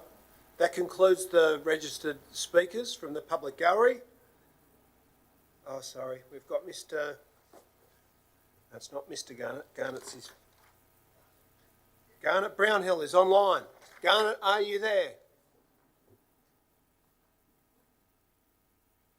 Another false start. I'm mute. Sorry, I'm having some major technical difficulties. Hello. Hello. Hello. How's it going? Can you hear me? We can hear you loud and clear. Welcome. I'm in my laundry, trying to deal with, obviously a technical issue with Telstra or Optus. So thank you for your perseverance with me. Much appreciated. Yeah. Thank you. So I'm with item 1, correct? Yes. Yes. Mayor, councillors, thank you and for this opportunity to present and discuss my thoughts with regards to item 1, the Community Strategic Plan 2036, and the community concerns clearly evident with regards to the environmental, health, social and the plethora of other impacts relevant to synthetic turf fields and their continued installation throughout the Inner West LGA, given the submissions provided and the significant environmental impacts that have recently occurred at Tempe Recreation Reserve. Before I continue, I wish to acknowledge the traditional owners of country throughout Australia and their continuing connection to land, sea and community. I pay my respects to them, their cultures and to their elders past and present. Continuing on, it is extremely concerning to think that the New South Wales Chief Scientist and Engineer has been asked to investigate and provide a report to synthetic surfacing and its impacts on human health, the environment and social implications, at which it is apparent that there exists a near complete lack of research and investigation relevant to Australia and its climatic extremes, which is particularly concerning given that these fields were designed to alleviate... Mr Brownhill, I'm sorry to interrupt you, but I just wanted to clarify. The item 1 is the Community Strategic Plan Delivery Program, Operational Plan and Budget 2022-2023 and Long-Term Financial Plan, in which there is no allocation of funding for synthetic fields. So... it discusses, I believe, Mr Mayor, the fees and charges applicable. It also details the submissions relevant to the CSP and the concerns raised within the submissions. Okay. I believe No, submissions just wanted to make sure we weren't confused. All good. Go ahead. Sorry to interrupt. Thank you, Mr Mayor. Yeah. So do I need to start again, Mr Mayor, or do I? No, sorry for the interruption. Please proceed. Thank you, Mr Mayor. It is apparent,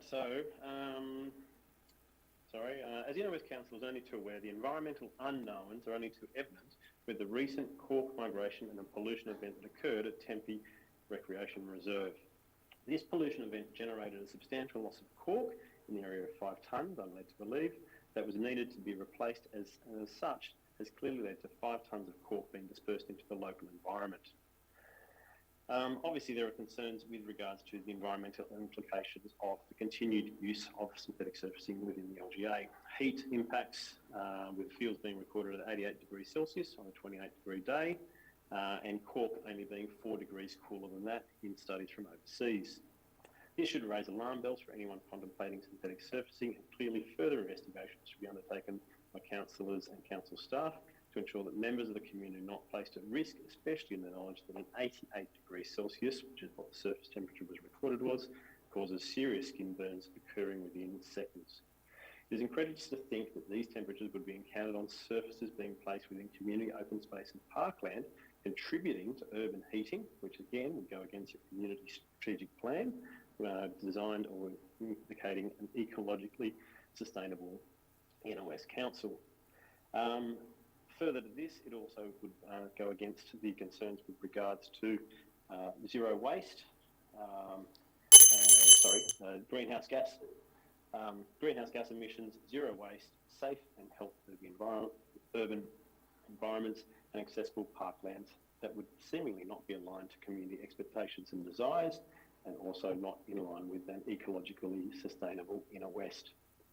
On this note, further financial implications derived from synthetic turf have seemingly not been aligned to the community expectations. Within this community strategic plan, it indicates a 56% reduction, in fact 56.1% reduction in the hourly fee being... Mr Brownhill, I'll ask you to conclude your remarks. Thank you. For the year 2022, given the long-term financial costings and the need for synthetic turf fields to be replaced every 7 to 10 years, this reduction is perplexing to say the least. Even more so when one considers that the cork infill will need to be replenished and replaced within 3 to 5 years. It is hoped councils will... Mr Brownhill, I'll ask you to conclude your remarks. That's my last sentence. Yeah. Further, sorry, I'll just, with regard to your interruption, it is hoped that councils will investigate this further, especially in the knowledge that the alternative is natural turf, well maintained, irrigated and trained to utilising organic principles. Thank you very much. Thank you. I just seek a point of clarification from the officers. There was an assertion made by Mr Brownhill that 5 tonnes of cork had been spilled by council into the natural environment. Can I seek clarification about whether that is correct? Thanks, Mr Mayor. No, there was some cork that was washed out. Majority of it was picked up and put back on the playing field. Whatever wasn't was picked up with council street sweeper. Okay. Thanks very much for that. That concludes the contributions from the public gallery. So thanks very much for everyone coming along tonight. Now, if you're so intoxicated by the vibe here and you want to stay for the whole meeting, you're more than welcome to. But it is broadcast live, so if you wanted to go home, you'd still be able to see the proceedings. Up to you. We do always have a couple of people who stay around right to the end. They do look a bit sad by the time it gets to 11 o'clock. Okay, we've concluded the public forum. That brings us on to condolence motions. I'll just note the death of Billy Hilliard, very important figure in public education and in the rugby league community in the Inner West. I'd ask council officers to prepare a condolence motion, which just needs a little bit more work to detail his enormous contribution to the community. So whilst it is his funeral tomorrow, and I do want to pay respect on behalf of council to Mr Hilliard's family, we'll table a condolence motion at the next ordinary council meeting for consideration. And Councillor De Cruz also has a condolence motion which she wishes to table tonight. Thank you, Mayor. If Catherine can put it up. So this is a condolence motion for Arthur, the man who died on Frederick Street on the pedestrian crossing. It's very sad that I think there's many contributions to that death, but it comes, I mean, I think Max Phillips spoke earlier. We're very grateful for him to bring the community together. And it was through his petition that the granddaughter of the man who died on Frederick Street, Ashfield, left this message. I'm the granddaughter of the man, Arthur, who was tragically killed last week at this crossing. He was a wonderful and caring man who I will continue to miss for the rest of my life. It is extremely upsetting to know that there were many incidents, including at least 30 crashes that resulted in serious injury or death between 2015 and 2016 that took place here. Yet nothing has been done about it. The New South Wales Government Roads and Maritime Service has the responsibility to fix the glaring issues here at this crossing before more tragedies happen. I am signing because I do not want anyone else to lose their loved ones. In another senseless and completely avoidable accident, everyone in the community deserves to be safe. Please sign this petition if you can. The condolence motion is that Council writes a letter of condolence to Nancy Yang and her family on the tragic death of their grandfather Arthur on the pedestrian crossing at Frederick Street, Ashfield. Thank you.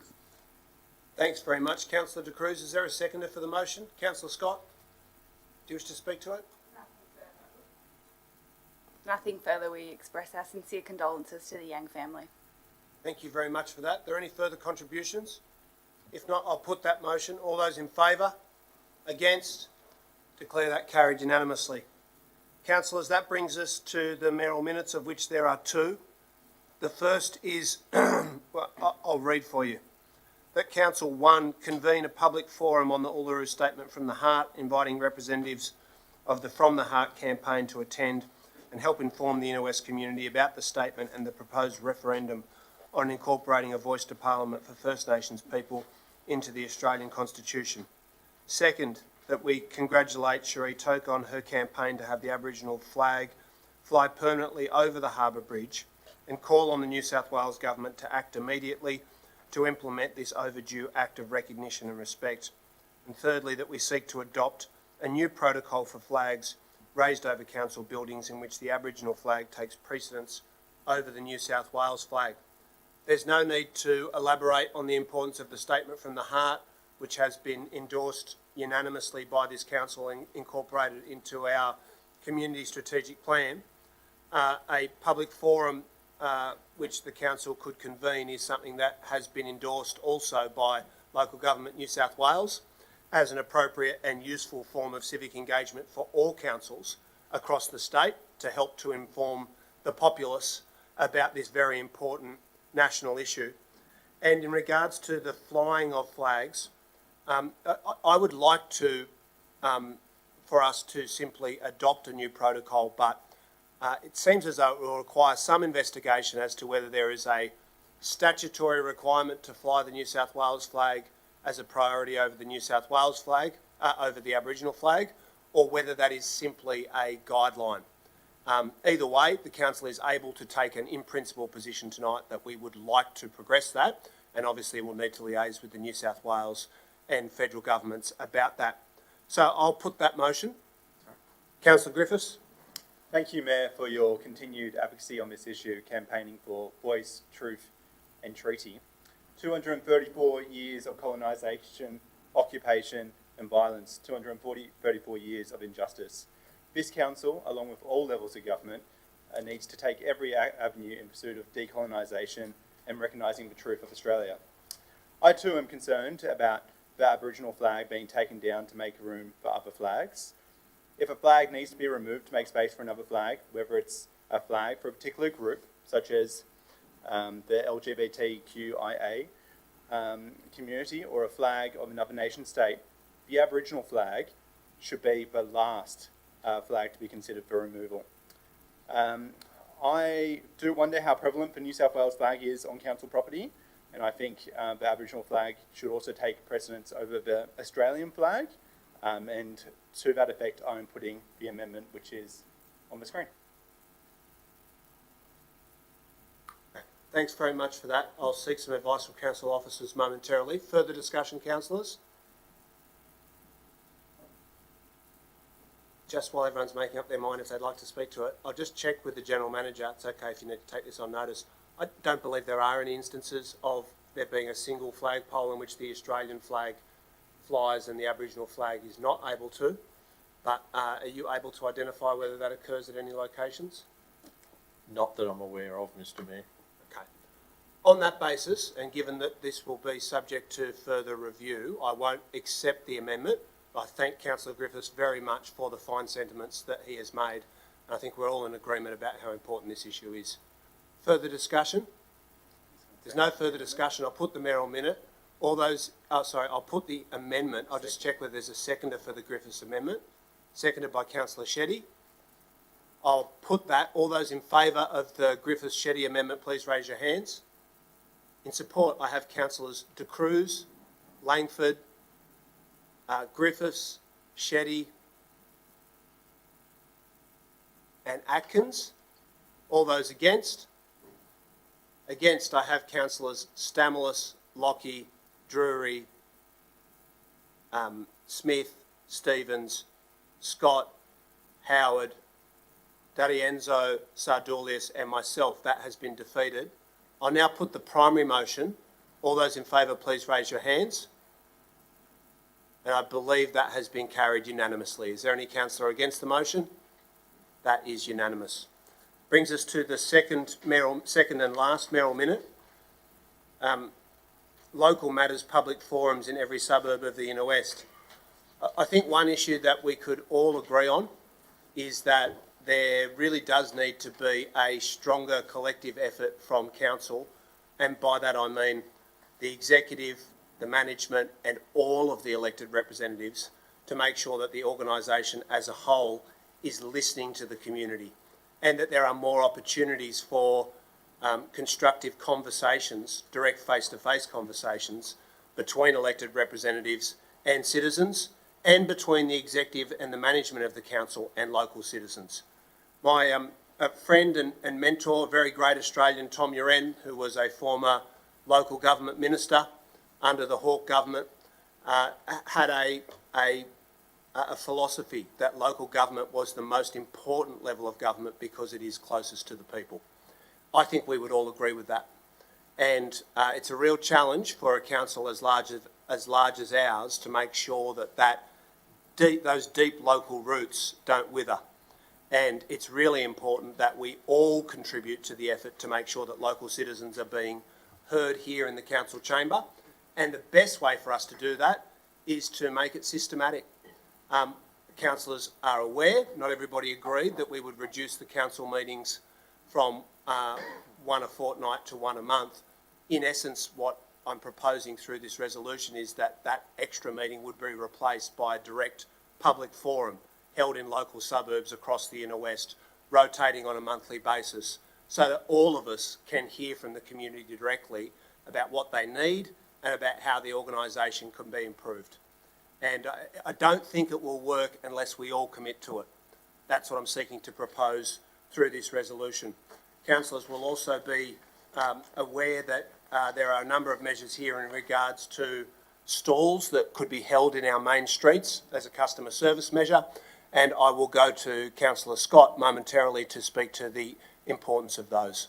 I'll just make one minor amendment prior to concluding to the wording, which is just to require that, which I've provided to the minute takers, which is to require that any funding required for this be built into the 2022-2023 budget, which we will adopt in June.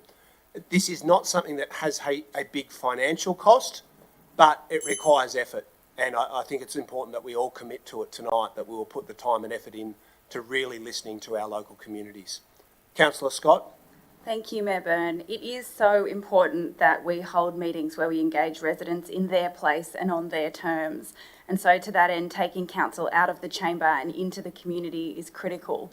This term of council, we've already agreed to hold forums on the Uluru Statement from the Heart and on the Arts Summit. And on just this agenda, we already have proposed an electric vehicle forum and one on the future of Henson Park. Labor also plans to hold an economic recovery forum. We have a slate of wonderful topics to discuss with the community. And it's also really important that we engage constituents year round and not just on topics that we bring to them. We do need more street stalls as a matter of our routine customer service presence, a more visible presence on our streets where we take and register concerns simply by standing on the street corner next to an Inner West Council banner. The concept of office hours, the mobile office, or what they call in the UK, political surgeries or clinics is not new, and we should embrace the opportunity to engage more often and less formally with our community.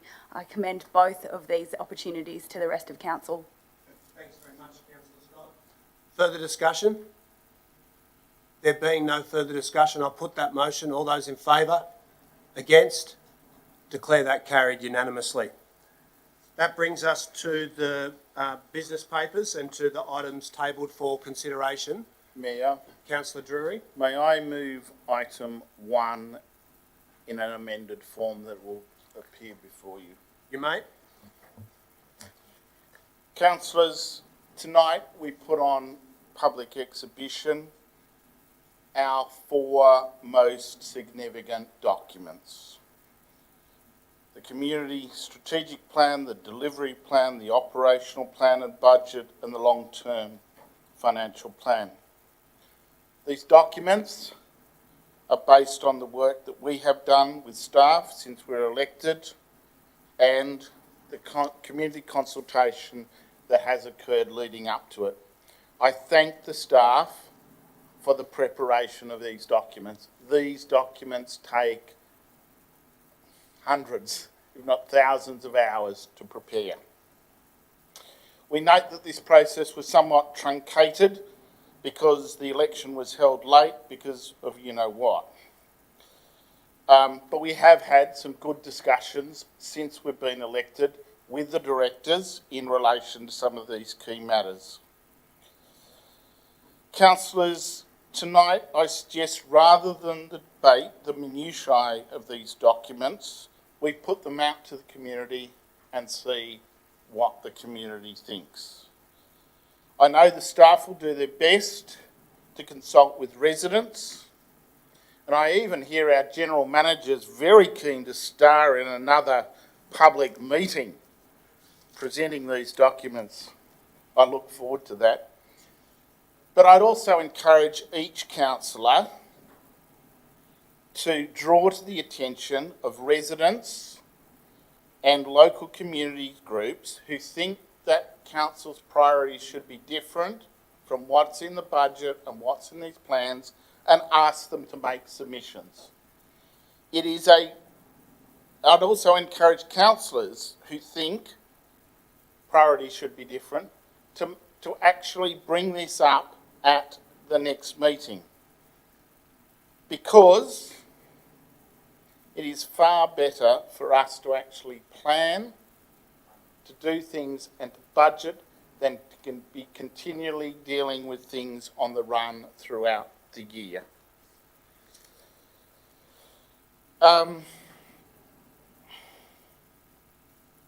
And I give notice that things matters in relation to town centres and establishing an inner west standard for playing surfaces for sporting fields and facilities are things that I will want to come back to, and my colleagues will want to come back to.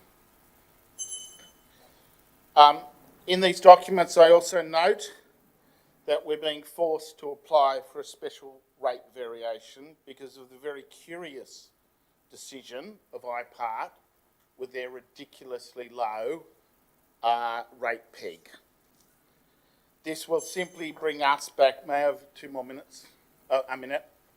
Councillor Drury is seeking an extension of time of 1 minute. Will someone move that way? Moved by Councillor Stevens, seconded by Councillor Howard. All those in favour?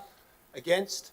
Declare that carried. Please proceed. This resolution will simply bring us back to the 2% that we need and require for us to simply maintain our existing facilities and services at current levels.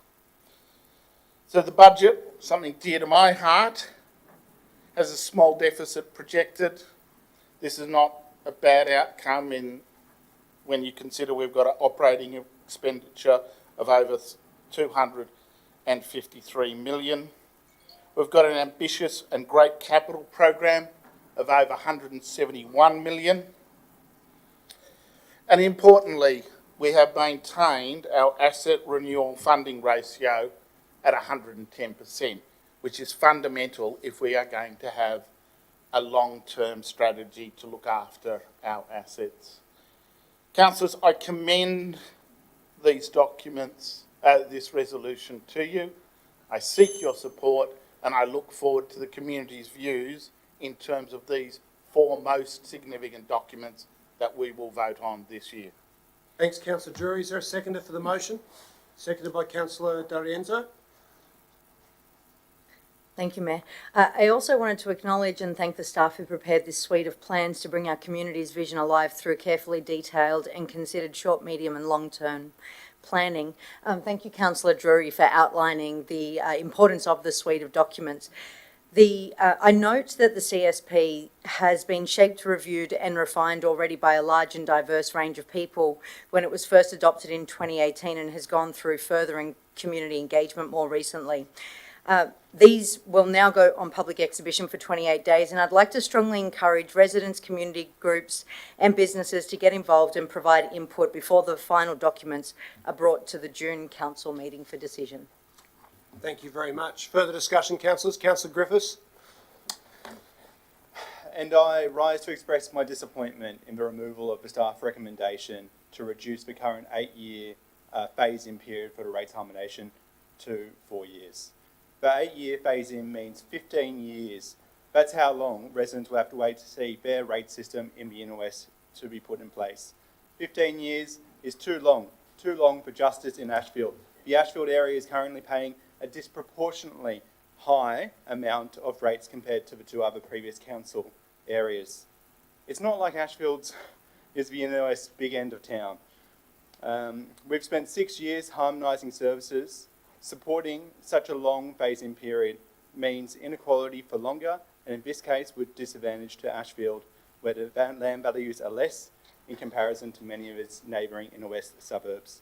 While I understand and respect the decision of the inner west to pursue demerger of this council, until this is approved, we are one council, tasked to represent the entire inner west. And for me, progressive representation of the entire inner west means opposition to such a long phase-in period and a much needed rates reduction for the Ashfield area.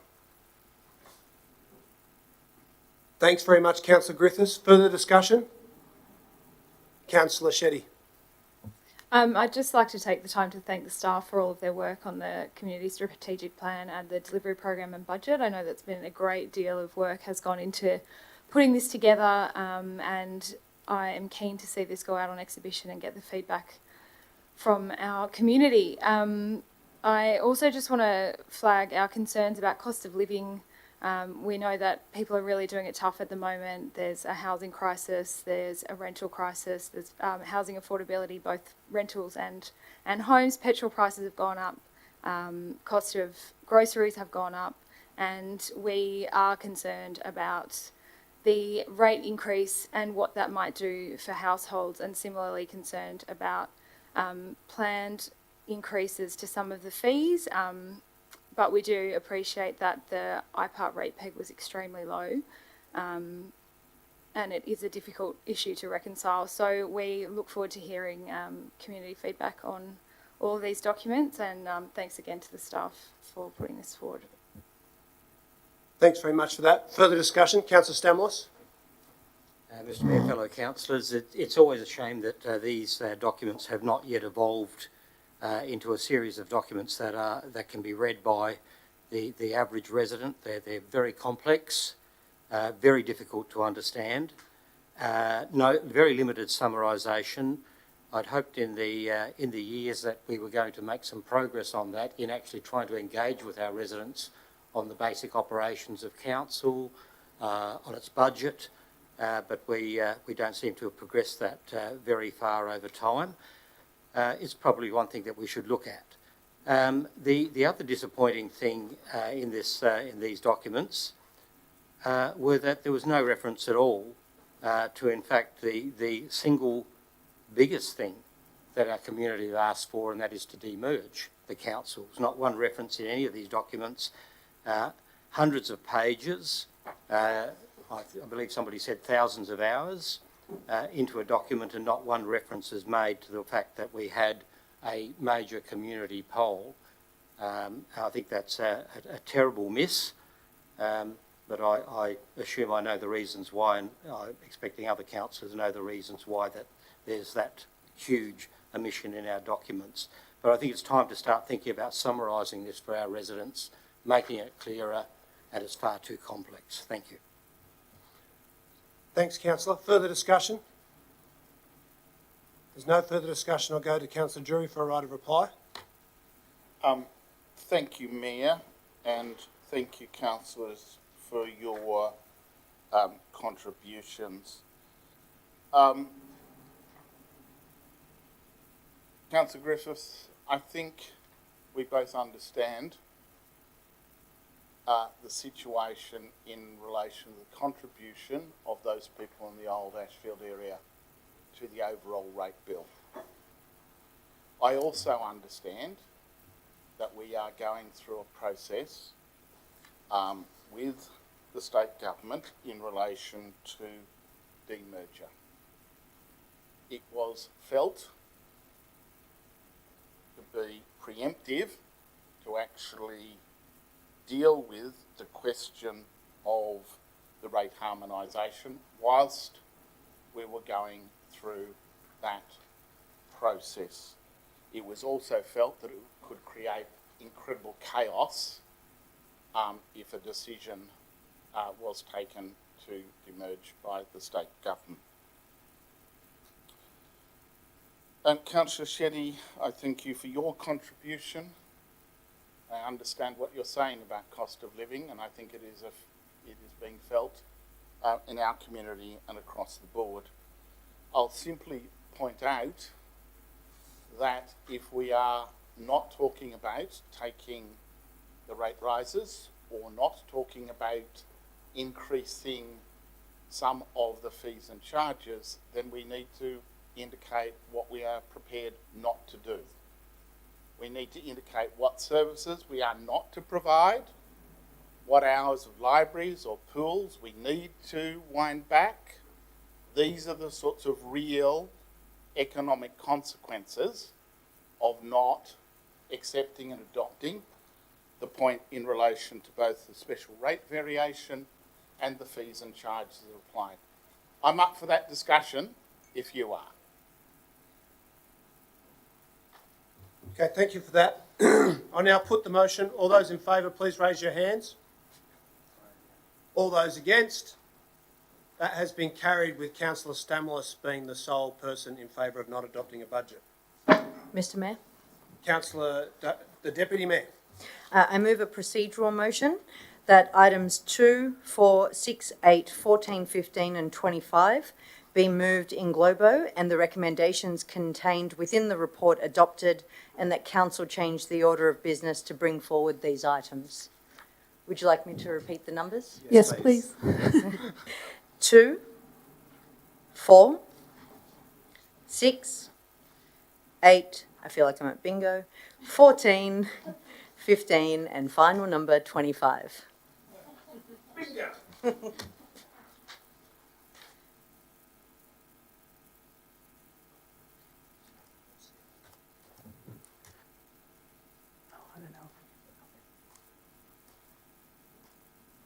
Councillor Byrne? Yes, Councillor Lockie. Not quite sure of the procedural aspect to this because I understand that's a procedural motion.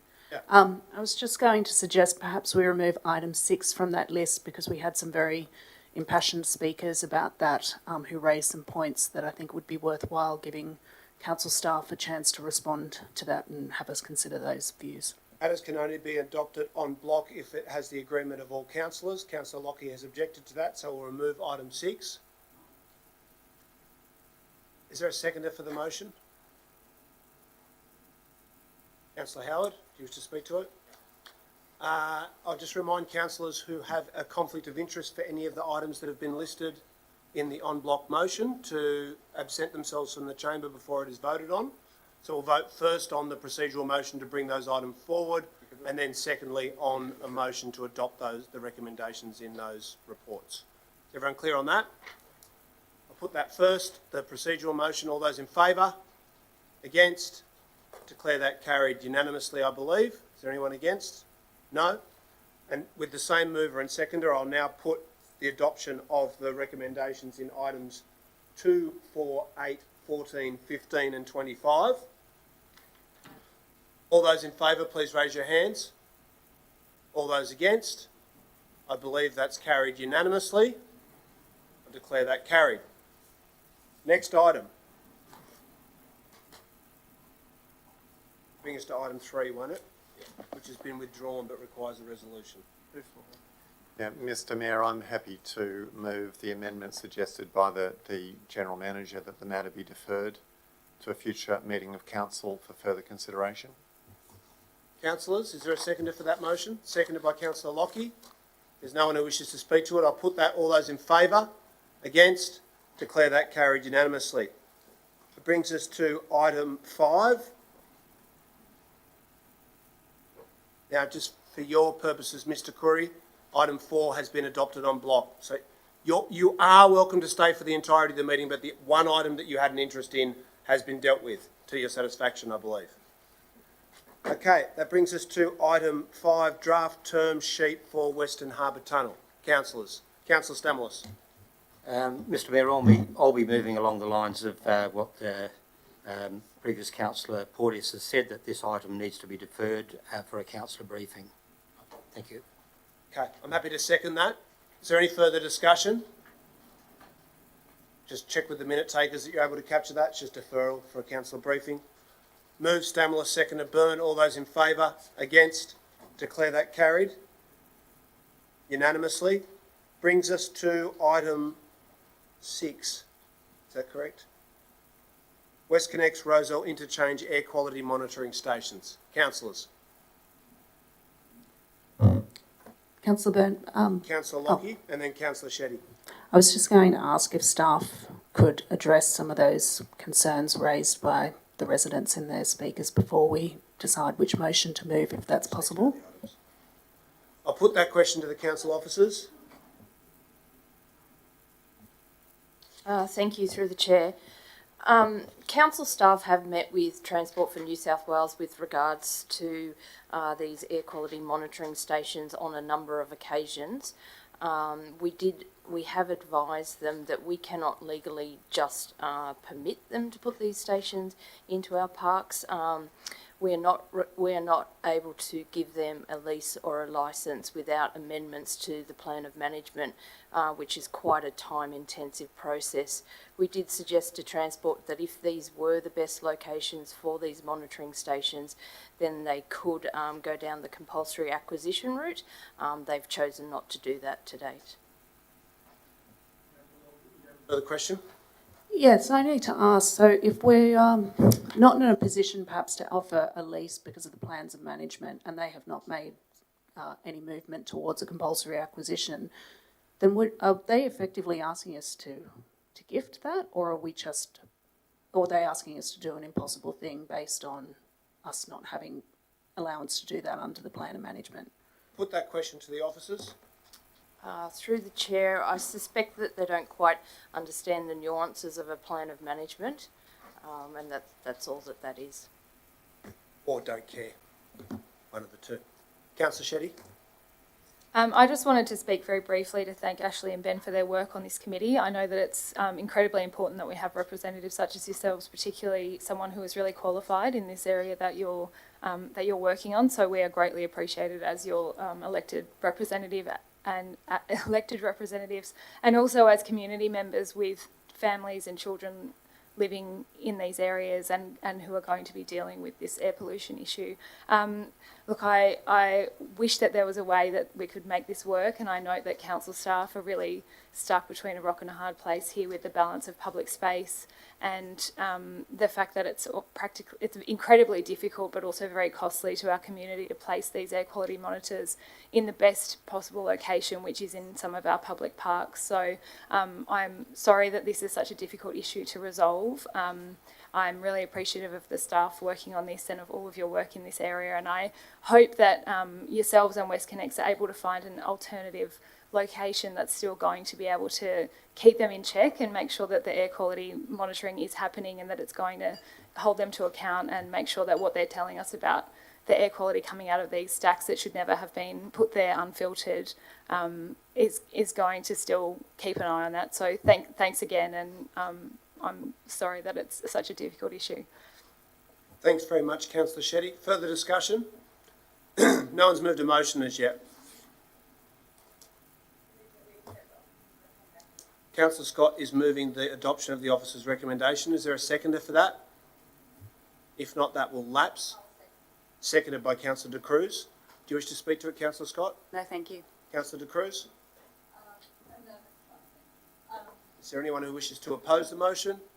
If not, I'll put that. All those in favour, please raise your hands. All those against, declare that carried unanimously. Next item, draft Electric Vehicle Encouragement Strategy and Action Plan. Chair, I just have an amendment which is on the screen, which is simply that we specify that it will be placed on public exhibition for a period of 28 days to seek community and industry feedback, which I understand is in line with standard practice. Thank you for that. You moving the primary motion, Councillor Smith? Yes. I'm happy to do that as well. Is there a seconder for the motion? Seconded by Councillor Shetty. Do you wish to speak to it? No, that's okay. Okay. I'll put that. If there's no further discussion. All those in favour? Against? Declare that carried unanimously. Next item, Local Traffic Committee meeting minutes, 21 March. Councillors? Councillor Lockie? You'll move that Move way? the officer's recommendation. Yep. Is there a seconder for that? Seconded by Councillor Stamoulis. Councillor Stevens? Sorry, I need to move an amendment, I believe, to this motion, Mr Mayor. Yep, this you're is able item to. 9. Yes, okay. I believe that you have the text of the amendment. The text is on the screen and is self-explanatory. So the purpose of this amendment is to add to the recommendations of the Local Traffic Committee to bring forward an investigation of an RPS in Taverners Hill marketplace to align with the investigation of angle parking in those streets. That was foreshadowed in the background information provided by council officers, which indicates that despite the exclusion from the final recommendations, such investigation is not precluded.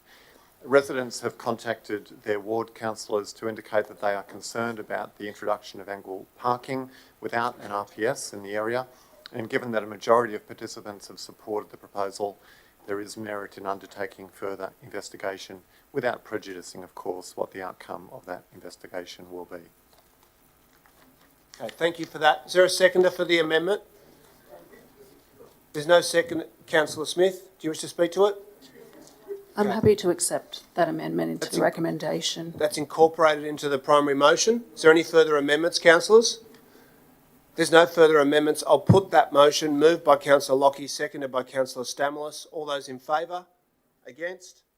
Declare that carried unanimously. Next item, item 10, minutes of Audit and Risk and Improvement Committee meetings. Councillors? I move that we accept the officer's recommendation.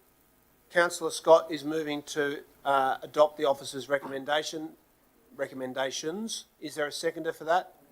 Seconded by Councillor Howard. Any discussion?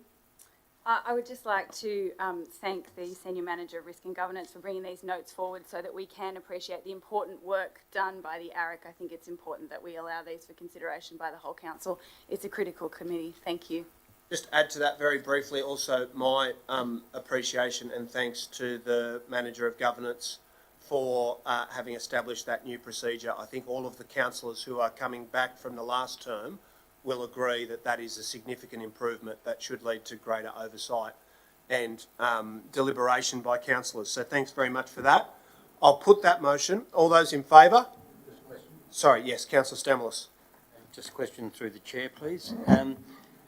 We've discussed in the past the ability to get more detailed information through to councillors from the ARIC committee. I attended the last committee meeting. I found it quite informative. Those councillors that haven't yet had the opportunity, I would recommend that it's worth doing so. But we have discussed this issue of getting further information back to councillors, in particular the reports that are addressed by the ARIC committee. So I wonder if I could pose a question through the chair as to how we might be able to improve that function of the ARIC committee, getting those reports back to councillors so we can read them. And those who attend, we can then be fully informed before we attend those meetings.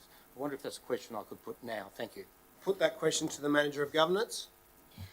Thank you, and through the chair, with the adoption of the new terms of reference for the ARIC committee, councillors now have a standing invite to attend. They also have the ability to read all of the papers that are presented to ARIC.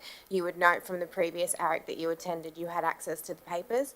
Moving forward with the adoption of the new terms of reference, not only will the minutes be expanded to include summaries of discussion, councillors also have the ability to read all of the papers that are going, so that by the time the minutes come forward, you'll be across all the information that's provided to ARIC. Thank you.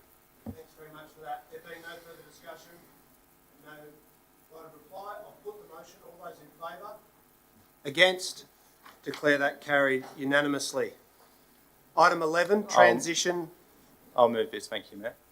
Councillor Griffiths. And I just say a few words. Well, thank you to our speakers earlier tonight to hear about what's going on on the ground at Fanny Durakan and Nick Kellerman Aquatic Centres and some of the concerns raised. And I think many people in this room would think those are quite reasonable concerns, and wanting more information is very understandable. I just had a question to the officers and perhaps an amendment to the motion. The question was, do we have any news around potential downtime or temporary closure of the two centres, or are we expecting to open on 1st of July? Just note that the General Manager is not present at the moment, so I'll put that question to the officers and hope that it's either him or someone who is sitting here. Through you, if I could. Thank you, Mr. Chair. There's not anticipated to be any downtime or closures of either of the facilities, or except with respect to the Fanny Durack, which is seasonal, but Annette Kellerman is not expected to close. Okay. Well, I think that's terrific news, and on that basis, I'll just move the motion as recorded. Is there a second Yes, for the motion? I'll second that. Sorry, Councillor Smith. I'll second that, and I have an amendment as well. Yep, please proceed. My amendment is just a bit of housekeeping, just to note that by council resolution at the meeting on the 28th of September last year, council determined to call it the Inner West Fitness Pass, not the Inner West Council Lifestyle Membership, as is detailed in the report. So I just wanted to clear that up. Thank you very much for that. I assume that's incorporated into the primary motion? Yeah, no worries. Okay, so we've got a primary motion, moved Griffiths, seconded Smith. That amendment's been incorporated. Are there any further amendments or anyone who wishes to speak against the motion? If not, I'll put that. All those in favour? Against? Declare that carried. Got a minor procedural matter, which is I need to recommit the vote on the Englobo motions to correct an error because it happened so quickly. Councillor Scott was unable to vacate the chamber at the time that we moved the vote, so I'll seek to recommit that now. All those in favour, please raise your hands. All those against, declare that carried, unanimously noting Councillor Scott's absence. That brings us to item 12, open and creative Inner West planning proposal. I'll second that, Mayor. Councillor, you'll move it. Councillor Smith? Yep. Yep. And have an amendment as well. Please do. So the amendment is point 2 as well, write to the New South Wales Minister for Planning and Homes, Anthony Roberts, and ask him to personally review and implement the policy that we've proposed for several years. And I just do that noting the response from DPE, which has been tabled as part of this report, some of the discrepancies between DPE's approach and Council's preferred approach. I think it's really important that we get this right. I'm in favour of Council's approach to the open and creative Inner West planning proposal. So I think let's write to the Minister and see what we can get done. I'll second that motion and withhold my right to speak. Any further discussion? If not, I'll put that. All those in favour? Against? Declare that carried. Now I'm going to say this in exactly the same spirit with which I currently about 12 times a day someone says to me, gee, it's looking like there might be a change of government federally, and then I insist on going on knocking on some wood. Darcy, don't do this. We're going pretty well. Seriously, this is the fastest that this chamber has moved in in the entire existence of the Inner West Council. So well done, everybody. Don't stuff it up. Item 13, Henson Park. Is that a challenge? Mayor, if I may move the recommendation as amended. And firstly, thank the officers for this report. But also, I would like the question of the public-private partnership to be referred to the Major Projects Committee for them to consider. And I'd also like it to be referred to the project group which has been established with council officers and representatives of the AFL and Newtown jets. I do so because I am very concerned about the advice that we are being given and the implications of that advice, not just for this project, but a whole range of other projects. My suggestion to the General Manager and the staff is crack on and start preparing all the paperwork you need to in relation to the submission to the OLG, but do not submit until we've had a chance to thoroughly debate, scrutinise and understand the implications not just for this project, but many further projects of having them declared a PPP.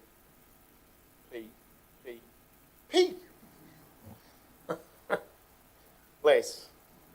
And then there's a lovely idea about having a frequently asked question page, which we all love, and a good old community forum. So that you can't vote against any of that. That's just good stuff. That's just the sort of stuff we love in the Inner West. So I would seek a seconder and seek all councillors' support to take this forward and to have some more scrutiny of the question in relation to PPP. Thanks very much, Councillor Drury. Before seeking a seconder, I'll just note, before you snigger at Councillor Drury for saying PPP, he's been working with PPE for the last 2 years. He's a social worker, so every day he's got to put it on, so you can see why he would get confused with the acronym. Anyway, sorry, forgive me. Is there a seconder for the motion? Seconded by Councillor Scott. Speak to this motion? No, thank you. Okay, no problem. That's seconded by Councillor Scott. Any discussion, councillors? There's no discussion. I'll put that. All those in favour? Against? Declare that carried unanimously. The investment report is done.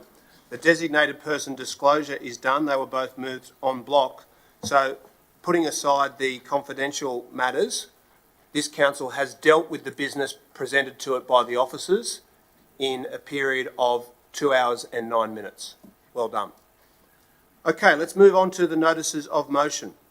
Notice of motion, Ashfield Station Rail Tunnel. Councillor Griffiths. Thank you so much, Mayor. I think the motion speaks for itself, and I'll waive my right to speak on it. Is there a seconder? Seconded by Councillor Drury, who also waives his right to speak. I'll put that. All those in favour? Against? Declare that carried unanimously. Item 17, notice of motion, helping residents reduce energy usage. Councillor Shetty. In the spirit of keeping things moving, I'll keep this brief. With cost of living increasing significantly, it's really important that as a council we can support our residents in reducing these costs where they can. Many of us would have heard that Australian homes being referred to as glorified tents, and we would have experienced exceptionally cold winters where we've racked up large bills using appliances to heat our homes. Renters can have a particularly unpleasant experience through winter with houses that are often drafty and poorly insulated. People seeking to reduce their emissions are also drawn to the exciting things like solar panels and Teslas, when in fact draft proofing gives you the most bang for your buck. The Inner West Council's Green Living Centre runs some really excellent workshops on energy efficiency and has power saving kits available for residents to borrow to help them reduce power costs. The addition of a thermal imaging camera will help enable residents to more easily identify where drafts exist and enable them to mitigate them. Unfortunately, many residents aren't aware of these resources that are available. I think a big part of that has been the stops due to COVID and certain information sort of coming on and off the website and things like that. So the motion's basically calling for better promotion of these tools through some of our community groups that are really passionate about improving energy efficiency for our residents, and that way these tools can help to be used to reduce the energy costs for the people that are living in our suburbs and doing it pretty tough at the moment. So that is all. Is there a seconder for the motion? Seconded by Councillor Stevens. Do you wish to speak to it? Only to say that it's a good idea. Thank you, Councillor Shetty. Well said. Any further discussion? If not, I'll put that. All those in favour? Against? Declare that carried unanimously. Is there anyone against the motion? No? Excellent. Item 18, Inner West Pride, History and Heritage. Oh, thank you. I think there's an amended motion to go up. Thanks, Catherine. And I'd also like to thank the Deputy Mayor, Councillor Dorenzo, for her assistance on this motion. I guess I was a bit passionate and ran into a lot of people on the street and put together a motion and put that on the papers. I actually confess I met Norrie in 1984 at UWA and took the opportunity to have them come and speak tonight, and I think they did a great job. I wasn't actually aware that the Gender Centre was actually based in Annandale, so we've all learned something, but I think here in the Inner West, a lot that we take for granted about our multicultural, which is so dynamic and diverse community, and we're all very comfortable living here, will be a great thing to share with people who are coming for the World Pride in next February, and I hope that we will be able to share some of our history and heritage with them when they come, and that our local community will feel like welcoming them, and that the two groups that are set up to look at setting up events in this for this community can move them forward, and the council moves them forward. So with that, I actually put forward this motion and hope that Councillor Dorenzo will second it. Is there a seconder for the motion? Deputy Mayor. Thank you. I'd like to acknowledge the incredible efforts of the LGBTQ working group who work tirelessly to connect our rainbow community, celebrate our diversity and run events that are inclusive and accessible for all corners of our community. I attended Queer Prom on Friday night at Marrickville Town Hall. I was 30 years too old to attend, but all the same. It was an opportunity for LGBTQ youth and their allies to come together and quite simply to celebrate who they are. It speaks volumes when, as a community, we intentionally create safe spaces for young people to access and connect with each other, and it was a wonderful celebration, lots of dancing. And I wanted to mention a special thanks to Josie Leeson and Natalie Souza from the Inner West Council for their incredible efforts in making the event happen. Last night, the LGBTQ working group nominated 2 representatives from the group to work with myself, Councillor Lockie and Councillor Atkins and Inner West Council staff to form a World Pride Committee. We will work to ensure that there are opportunities to celebrate and highlight our rich and diverse Pride history across the entire Inner West LGA. We will work to include our own council venues and programs in the World Pride Festival next year, and I'm very much looking forward to our inaugural meeting at the earliest opportunity. Thank you very much. Is there anyone who opposes the motion? If not, I'll put that. All those in favour? Against? Declare that carried unanimously. Item 19, Notice of Motion, Response to Newtown Boarding House Fire. There we go. If we could just have it on the screen, I sent through amended. There it is. Thanks, Catherine. Councillors, the events that took place in the early hours of Tuesday, 15th of March, will be remembered by the Newtown community for many years to come.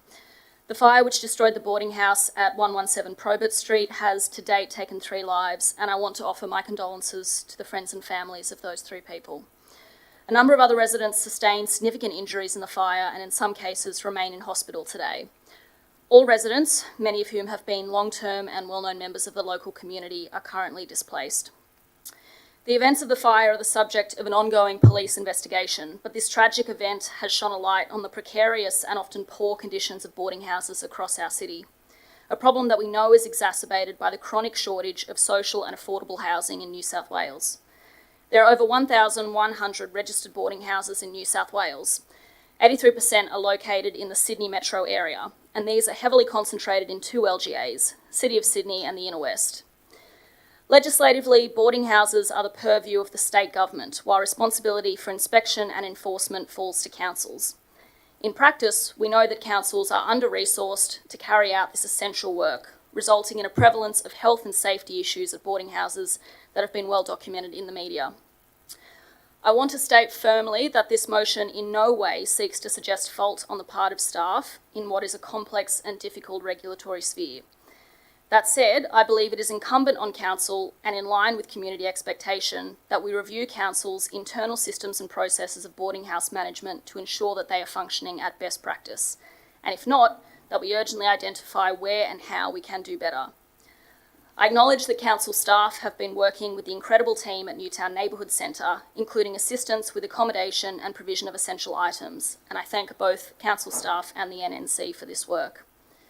This motion seeks to ensure that council's support for NNC's boarding house outreach program and the displaced residents of Probert Street will be ongoing and commensurate with need. And I also reiterate the call made by Mayor Byrne in the immediate aftermath of the fire for the state government to convene a joint state and local government review of boarding house management. It's time for the state government to come to the table, work with local councils, and help us overhaul an under-resourced and inefficient system. In the aftermath of this horrific and tragic event, there must be a renewed effort to improve safety and living conditions in boarding houses. And I commend this motion to council. Thank you. Thanks very much, Councillor Smith. Very well spoken. Is there a seconder Yes, for the please. motion? Councillor Lockie? Look, I would just like to thank Councillor Smith for bringing this very important motion to council tonight and for making the amendments, which I very much support, and to also pass my condolences on to the friends and family of the 3 people who tragically died in that fire, and to send my warmest well wishes to those who survived for a good recovery. I think we're really, really fortunate to have an organisation like the Newtown Neighbourhood Centre operating across the entire LGA on this issue, because, as Councillor Smith has eloquently said, the boarding house area is extremely complex and difficult, and some of our most vulnerable residents reside in this and depend on this form of accommodation because social unaffordable housing is so woefully underfunded in our state and across the country, really. And I really want to commend Liz Yeo and all her team at the Newtown Neighbourhood Centre for how quickly they mobilised in response to this. She was absolutely one of the first people I contacted as soon as I saw the news of this break the next morning, and of course they were already on the ground there assisting people. I also want to really commend Ruth Callaghan, our Director of Community, and Simone Plummer, Director of Planning, and their teams for their rapid response. When I say Liz Yeo was one of the first people I contacted, they were definitely the next on my list, and I was really, really impressed to hear that our council teams were already on the ground there as well, assisting police with their inquiries, that we already knew all about the background to that case and had been able to work with the Newtown Neighbourhood Centre and authorities to provide support for those residents and a monetary contribution.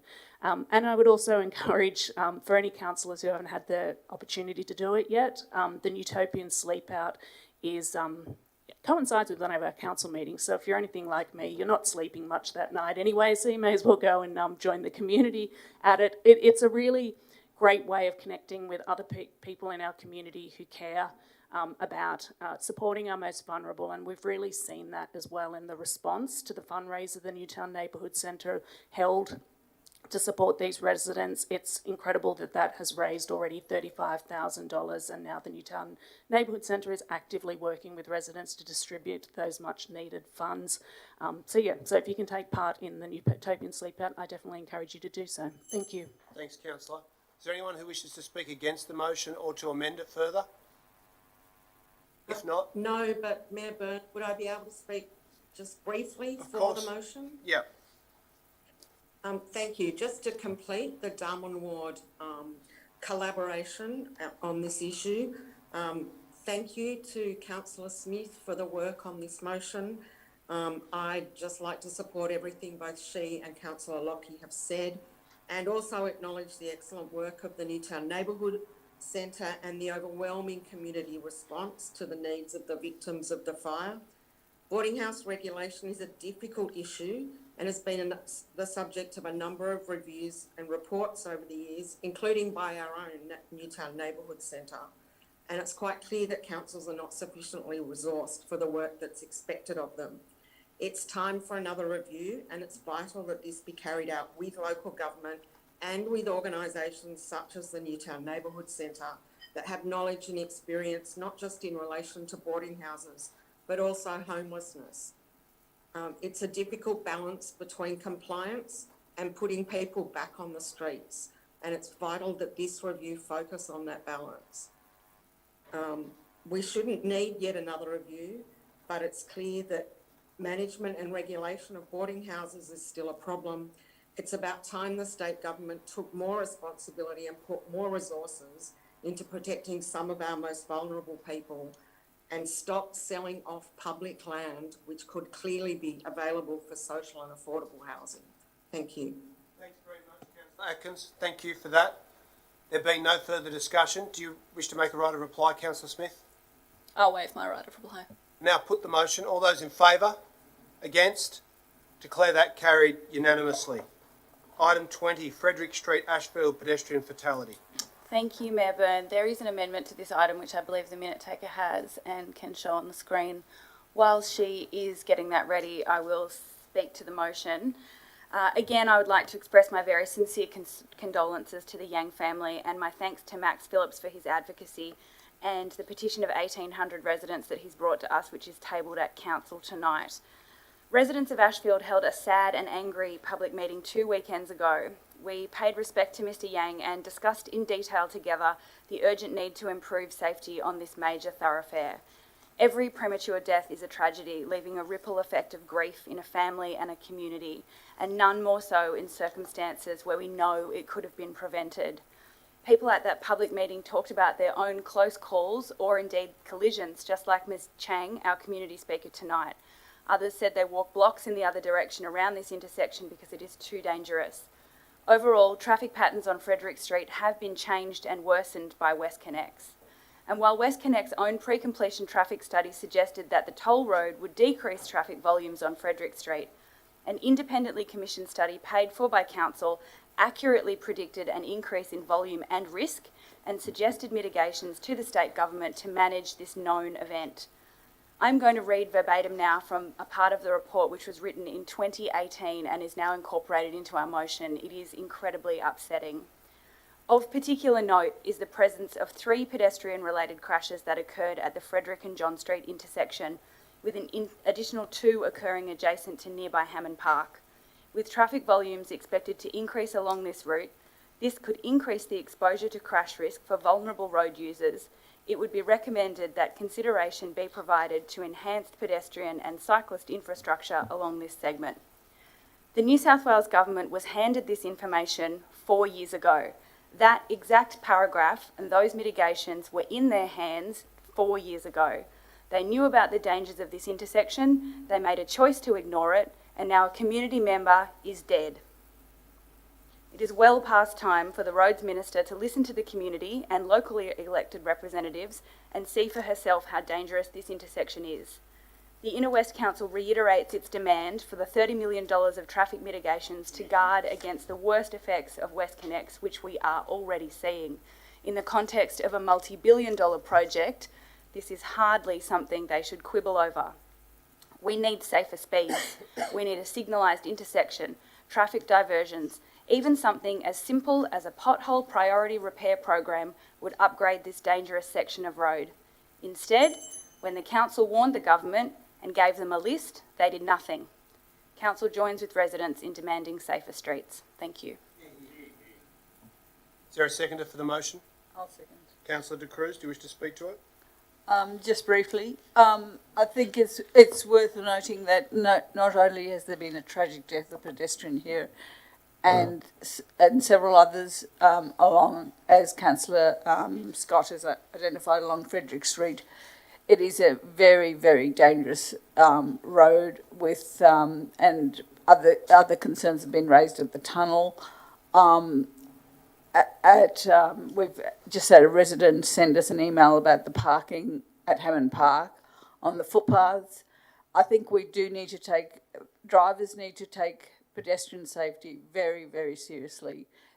It is worth noting that the driver who killed this pedestrian has actually now been charged with dangerous driving causing death. This not only destroys the tragic loss of life for the pedestrians and often cyclists as well, it actually means that the life of the driver is destroyed, and so every driver needs to be really conscious that it is not worth rushing. If you kill a person, that is going to damage your life as much, far worse than it is it's also damaging theirs. And I would also just like to say there's one other point. While we constantly count fatalities, there are over 10,000 serious injuries in New South Wales each year. The last injury was as a school student, and that was when partially that intersection was upgraded. Not all the works that were actually budgeted for by the state government were actually implemented. There's some works that weren't done. There's a median strip that hasn't been installed. Vehicles travel far too fast. That if you're travelling fast, it takes you an awfully long time to stop if you need to stop. And I think one of the speakers earlier today actually explained how terrible it is that even as you come to pedestrian crossing, that vehicles don't stop. And that is such a common thing and such a dangerous thing, that pedestrians feel safe, and they do have a right of way to feel safe on those pedestrian crossings, but it is not the case because drivers are just careless, they're irresponsible, and they take no concern for other people other than themselves. So I think this is an important motion, and we need to have something done at this intersection and the whole of Frederick Street. Thank you. Thank you for that. Is there anyone who wishes to speak against the motion? If not, I'll go to Councillor Scott for a right of reply. No, thank you. I'll put the motion. All those in favour? Against? Declare that carried unanimously, I believe. Now, councillors, it's 8:56. We've got probably 15 items still to get through. So can I suggest that we have a 5-minute recess so that everyone can get a cup of tea and then we can come back fresh for the back end. The Manager of Governance has reminded me that I don't have delegated authority to call a recess except when you're misbehaving. So would anyone like to move? I move that we go into a 5-minute recess. Thank you for that, Councillor Scott, seconded by Councillor Stevens. All those in favour? Against? Declare that carried unanimously. We'll reconvene the meeting at 9:05.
We'll recommence the meeting.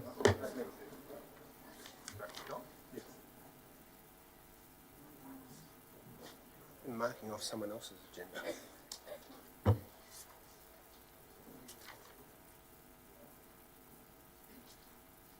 We are at item 21, Marrickville Town Hall. Councillor Howard. Thank you, and just note Councillor Sardulius is indicated she would like to second. There's a small amendment to the printed papers, just the addition of Councillor Langford as an alternate chair and Councillor Smith to the committee, which you can see in its entirety up there. So thank you, Mayor. Together tonight, councillors, we can set a new and exciting vision for our beloved Marrickville Town Hall. For 100 years, Marrickville Town Hall has been at the centre of social, cultural and civic life in our community. Under its roof, generations of Marrickvillians have become Australian citizens, debated issues or voted for the first time, sent loved ones off to war, protested, danced the night away, fallen in love, rocked out, gotten married, watched children grow, and more. I've heard so many stories from local residents about meeting their partners or marking milestones at the hall. This is a space that has been filled with music, laughter, and humanity. Its story is our story. But as any Marrickvillian will tell you, it's a sad reality that the town hall now sits empty most of the time. I don't think that's the best way to honour the history and heritage of this magnificent building, or to ensure its best use into the future. To do both, we need to ensure more and more people walk through its doors by making the town hall a hub for live music and multicultural performance. This motion recommences work to do just that, and it establishes a steering committee to drive engagement and planning for that purpose. The committee will help guide community engagement, the reinitiation of an EOI process, the undertaking of any necessary planning processes, and will work to ensure any future use is balanced with existing community uses, all while respecting the heritage of this beautiful building. The motion also creates a framework for short-term residencies for community arts and activities from culturally and linguistically diverse communities. We've heard from some groups tonight about how they would benefit from that. That's important because, as we've heard, many local organisations want to get started on this project now, bringing visual art, dance, community theatre and music to the hall. We need to make it easier for them to do so, and allowing for residencies helps us to shape and reimagine how the hall might work best into the future, whilst meeting a crucial community need for cultural space now. Councillors, converting the town hall will bring more people to Marrickville, supporting existing venues, restaurants, small bars and businesses. It will importantly underscore the important work Council is already doing to support our wonderful cold communities. It will help Council respond to the crisis in our arts and creative sectors posed by COVID. Importantly, the motion also acknowledges that we need to do work as a council to ensure that our local arts and cultural scenes reflect the communities we live in. Research has shown that there is a significant imbalance in representation of coloured performers and stories in Australia's creative industries. This motion resolves to adopt a recommendation from the Multicultural Advisory Committee to investigate and respond to that inequity locally. I commend the motion to you. Thank you for that. Councillor Sardulius. Thank you, Mr. Mayor. I am proud to second this motion, particularly as a Greek Australian who has seen firsthand just how important the Marrickville Town Hall is for our local Greek community and for other communities from culturally and linguistically diverse backgrounds. Mr. Mayor, back in February 2022, we celebrated the 100th anniversary of Marrickville Town Hall. At the time of the centenary celebrations, Councillor Howard and I spoke about the need to revitalise the town hall by creating a hub for live music and multicultural performances. Since then, I have been overwhelmed by support from people from our local cold communities, including Greek Australians who see this as a way to honour the generations of families who built Marrickville and the Inner West. Importantly, by creating a space for multicultural performances, these communities see this as a way to share with our children and generations to come our history, our proud culture and our language. This proposal will further build on the important work Inner West Council is already undertaking in Marrickville, including naming the precinct of Marrickville Road outside the Town Hall, Little Greece, the recent Hestia migration mural at Alex Trevelyan Plaza, the Greek flags on Marrickville Road and above Marrickville Town Hall with respect to Greek Independence Day, and all the other work we are doing to support local businesses and COLD communities. I ask all councillors to respond to the excitement and enthusiasm from COLD communities and support this motion. Thank you. Thanks very much, Councillor Sardulius. Is there anyone who wishes to amend the motion or speak against it? If not, I'll put that. All those in favour? Against?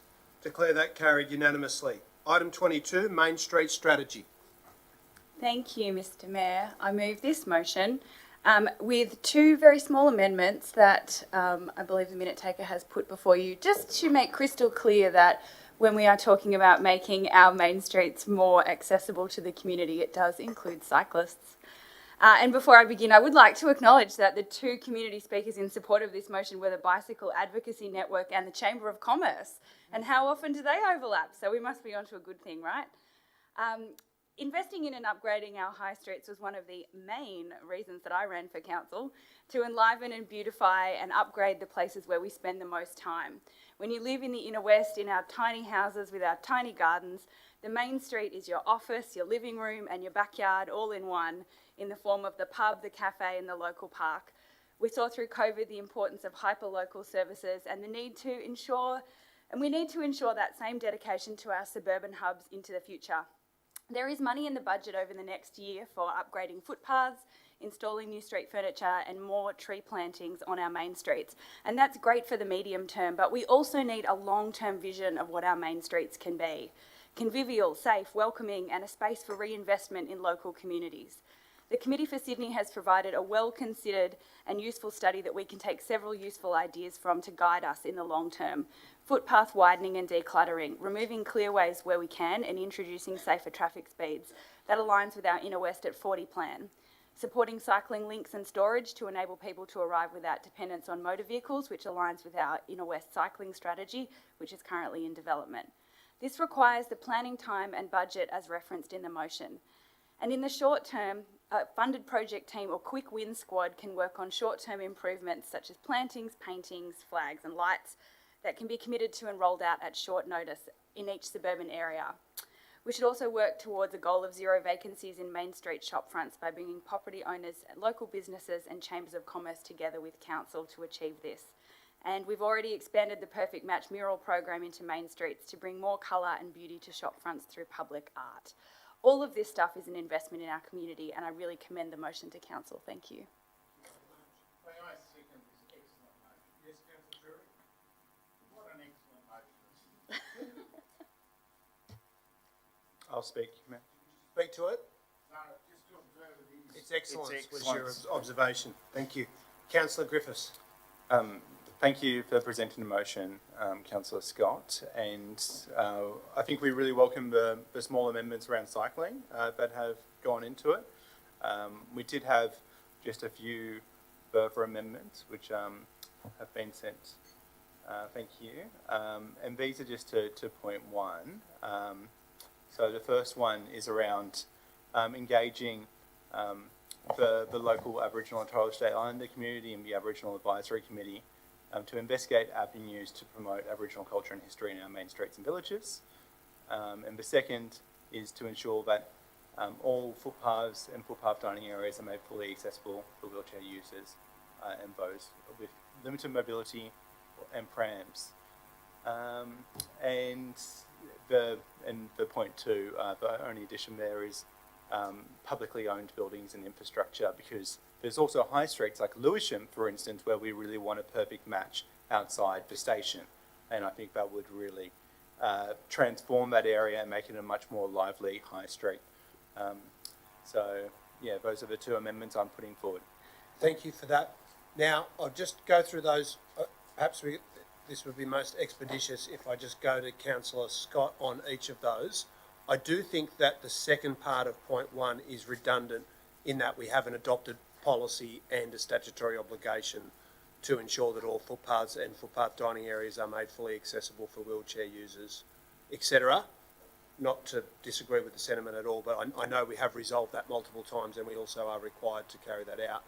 So, Councillor Scott, in regards to the Aboriginal Advisory Committee, are you willing to incorporate that into your primary motion? Yes, I am happy to incorporate that and would have been happy to incorporate or discuss this with you at any point prior to 9:17 p.m. Okay, so that's yes to 1F. I'm going to rule that 1G is redundant. And point 2, Councillor Scott. Yes, also accepted. Okay, they're both incorporated into the primary motion. Is there any further amendment or anyone who wishes to speak against the motion? No? If not, I'll go to Councillor Scott for a right of reply. No, thank you. I'll put the motion. All those in favour? Against? Declare that carried unanimously. Item 23, electric vehicle charging stations. Pilot. Councillor Langford? Your microphone's not on. Thank you. Thanks, everyone. The purpose of the motion is to fast-track a pilot of EV charging stations in the Inner West and to recognise that there's a great opportunity here to encourage take-up of electric vehicles. I want to acknowledge that Councillor Smith and I have worked together on this motion, and that has been a really great process. We combined two motions which were all about fast-tracking EV and ensuring that more people in the Inner West can learn about EV. I want to acknowledge that public transport, active transport is probably our most preferred mode of transport, and second to that would be public transport, and then of course there will always be a level of private vehicle usage. I want to commend the Council's strategy on electric vehicles, and also say thank you to Kathy Edwards for just the input that she's had on this motion as well. We had a great presentation with her and Ken Walsh, which Councillor Shetty also attended. I think that this pilot will fast-track learnings that will be able to be, sort of incorporated into any feedback that comes from the community. And I think that we really need to listen to residents and get more of those charging stations out there. We all know that most people don't have a current setup where they can easily charge their own vehicles at home, and the council can really play an important role in facilitating this. Thank you. Thank you for that. Councillor Smith? I'll second that. Thank you, Chair. And I want to thank Councillor Langford as well for submitting this joint motion with me. And I think the fact that we both submitted very similar motions at the same time hopefully speaks to a shared set of values on this council, which I think is really wonderful. We know that electric vehicles are on the rise in Australia. More than 20,600 EVs were sold across Australia last year, which is a sharp increase from just under 7,000 sold in 2020. Even Scott Morrison is finally getting on board.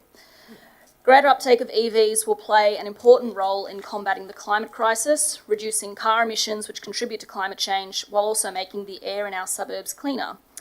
However, experts note that uptake of EVs in Australia is lagging behind other developed countries, in large part due to the lack of available charging infrastructure, resulting in what's termed range anxiety about where and when drivers will be able to charge their vehicles. This is where local governments can play a role, encouraging uptake locally by installing public charging infrastructure while also facilitating installation of private charging stations where possible. This motion calls for Council to work in partnership with providers and experts in the field to identify and develop a pilot program across the LGA, allowing Council to consider locations with the best accessibility and greatest demand. Council should also lead by example and continue the work of transitioning Council's heavy and fleet vehicles to electric as soon as possible. The motion also calls for Council to convene an EV summit in partnership with Australia's peak EV body, as well as residents, businesses and environmental groups, to understand the challenges with uptake of EVs and what more Council can do to support uptake. I want to acknowledge that Council's draft EV strategy and action plan has been tabled at this meeting as well, and I also thank Kathy and her team for their work on this. It's encouraging to note that many elements of the draft strategy are well aligned with the recommendations of this motion, and I look forward to seeing the results of the public exhibition process and the final strategy when it comes back before the Council. But we know that this process of exhibition, review and adoption by Council takes time. And we recognise not only the community's avid interest and investment in this issue, but also the importance of taking action sooner rather than later in the face of a worsening climate crisis. We want to get going now, and so this motion gives the green light for council to commence immediate planning for the pilot program, ensuring that residents will benefit from more public charging stations, fewer emissions, and cleaner air across our neighbourhoods sooner rather than later. Thank you. Thanks very much, Councillor Smith. Can I just seek a point of clarification in regards to 3G? You referenced the involvement of the Electric Vehicle Council in the summit that council would host. The wording that's on the screen at the moment doesn't reference that organisation. Can I propose that we just amend that in? I would propose that, yep. Okay, thank you. So that council holds an electric vehicle summit with the Electric Vehicle Council. And then can I also propose that we delete the words during this term so that it's clear to everybody that we're not going to do it in 2 years' time, we're going to do it sometime soon. I'm sure that it wouldn't be interpreted that way, but just for absolute clarity. You okay with that, Councillor Smith? Yep. Councillor Langford? Excellent. Thanks very much. Okay, does anyone wish to further amend the motion or to speak against it? No? Very good. I'll put that. All those in favour? Against? Declare that carried unanimously. That brings us to item 24, Asylum Seekers Early Childhood Education. Thank you, Mayor. I thank Ruth and Liz for speaking earlier tonight in the public forum, and thank all the local residents and activists from the Sydney Alliance who came out or who are watching online to show their support. I especially acknowledge and thank Mariam for sharing her powerful story with us and helping us understand just a little bit better what emotion like this can actually do to help people and their families. We know just how important quality early childhood education is for kids, for learning, for social and behavioural development, for language and for emotional growth. For kids who have experienced trauma or displacement, either directly or vicariously, providing access to quality early childhood education is also about healing, about equality and about justice. Despite many of them being born here in Australia, the children of people awaiting an asylum seeker determination often miss out on quality early childhood education because their parents just simply aren't able to access the government subsidies parents often need to afford it. This motion seeks to address that problem by allocating unused places at Council's early childhood education services for these vulnerable kids. It means they will benefit from the care and expertise of our exceptional staff. It will enrich our childcare communities by expanding the diversity of the kids and families that access our services. And it will mean that as a council and as a community, we deepen our acknowledgement and our understanding of the vital contribution asylum seekers and refugees make to the Inner West. The Sydney Alliance reports that there are over 400 children under 5 living in Sydney on bridging visas without access to early childhood education and care. They conducted a series of listening sessions in 2018 with people with lived experience of seeking asylum who are living in Sydney. It was clear from those conversations that free access to early childhood education was one of the most effective, practical ways to support families seeking asylum in our community. Subsequently, Canterbury Bankstown Council ran a pilot of the program and continues to support a number of families, and I acknowledge our neighbours for their leadership on this. Councillors of the Inner West can join the effort. We can do our bit. I acknowledge and thank the Sydney Alliance for their passionate and principled advocacy. I acknowledge the important work of local organisations supporting asylum seekers and refugees, including the Asylum Seeker Centre in Newtown. And I also acknowledge the important work Council is already doing in this space. I thank staff for their commitment to supporting asylum seekers in our communities, and I acknowledge the Mayor for his work to establish and support the Community Refugee Welcome Centre. I strongly urge councillors to support this motion because we know these kids will make an important contribution to our nation, because we know we are a better, stronger community when we support refugees and those seeking asylum, and because we owe it to these kids to give them the best start possible. Thank you, Councillor. Is there a seconder for the motion? Yes, I'd like to second that. Seconded by Councillor Shetty. Do you wish to speak to it? Yes, thank you. Thank you, Councillor Howard, for bringing this motion to Council. My first visit to these chambers was to speak as a member of the community of Mums for Refugees, asking Council to advocate against federal government cuts to support payments for asylum seekers. These cuts are still in place some 4 years later, and refugees and asylum seekers in this country are doing it incredibly tough. Having escaped violence, so many people have come to Australia seeking safety and have instead found indefinite uncertainty, destitution and despair. I'm incredibly proud to live in a community that values diversity, values refugees, and is unwilling to use refugees as political fodder. I would like to thank the speakers tonight, Elizabeth and Ruth, for their work as part of the Sydney Alliance, for all that they do, to Mariam for sharing her experience, and to the other incredible organisations and charities within this community who have been supporting refugees and asylum seekers where the federal government is failing woefully. Thanks again, Councillor Howard, for bringing this motion. It will be invaluable to many children and families and will impact their lives for years to come. Thank you for that. Is there anyone who wishes to amend the motion or speak against it? If not, I'll put that. All those in favour? Against? Declare that carried unanimously. That brings us to Leichhardt tram sheds. No, it doesn't. Dealt with that on block. That was the issue that we dealt with. Resolved. Balmain Town Hall Precinct. I'll move that way. I think the motion's self-explanatory, so I'll refrain from speaking. Councillor Stamler wishes to second it. Councillor Shetty, you want to speak to it? Yes, thank you. I'd just speak briefly. I'm really pleased to see this motion brought to Council, so thank you, Mayor. I'd like to thank Michelle and Lisa for speaking on this. Lisa Chapman has been particularly instrumental in activating the Balmain Town Hall Precinct, including the Glass House with the Queen Bees exhibition as part of the Inner West Fest last year, and has been passionately driving forward this activation as an artistic and cultural hub. The Balmain Town Hall Precinct is such an important part of Balmain's history, not only in its significance as a heritage building, but as a place to gather, to share ideas and to build community. So I look forward to hearing what the community has to say on this and seeing the project move forward. Thanks very much for that. Any further discussion, councillors? Councillor Stamler?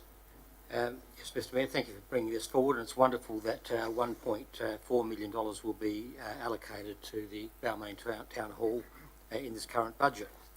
The only slight amendment that I had, if you would wish to include it, is point 4, and tapping into what Councillor Shetty has just said. I think we do need to specifically mention the enhancement of the heritage and conservation of the heritage of that area.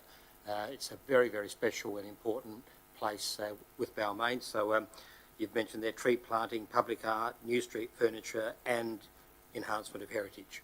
Sure, happy to incorporate that. Able to capture that, Catherine? Thank you. If there's no further discussion, I'll put the motion. All those in favour? Against? Declare that carried unanimously.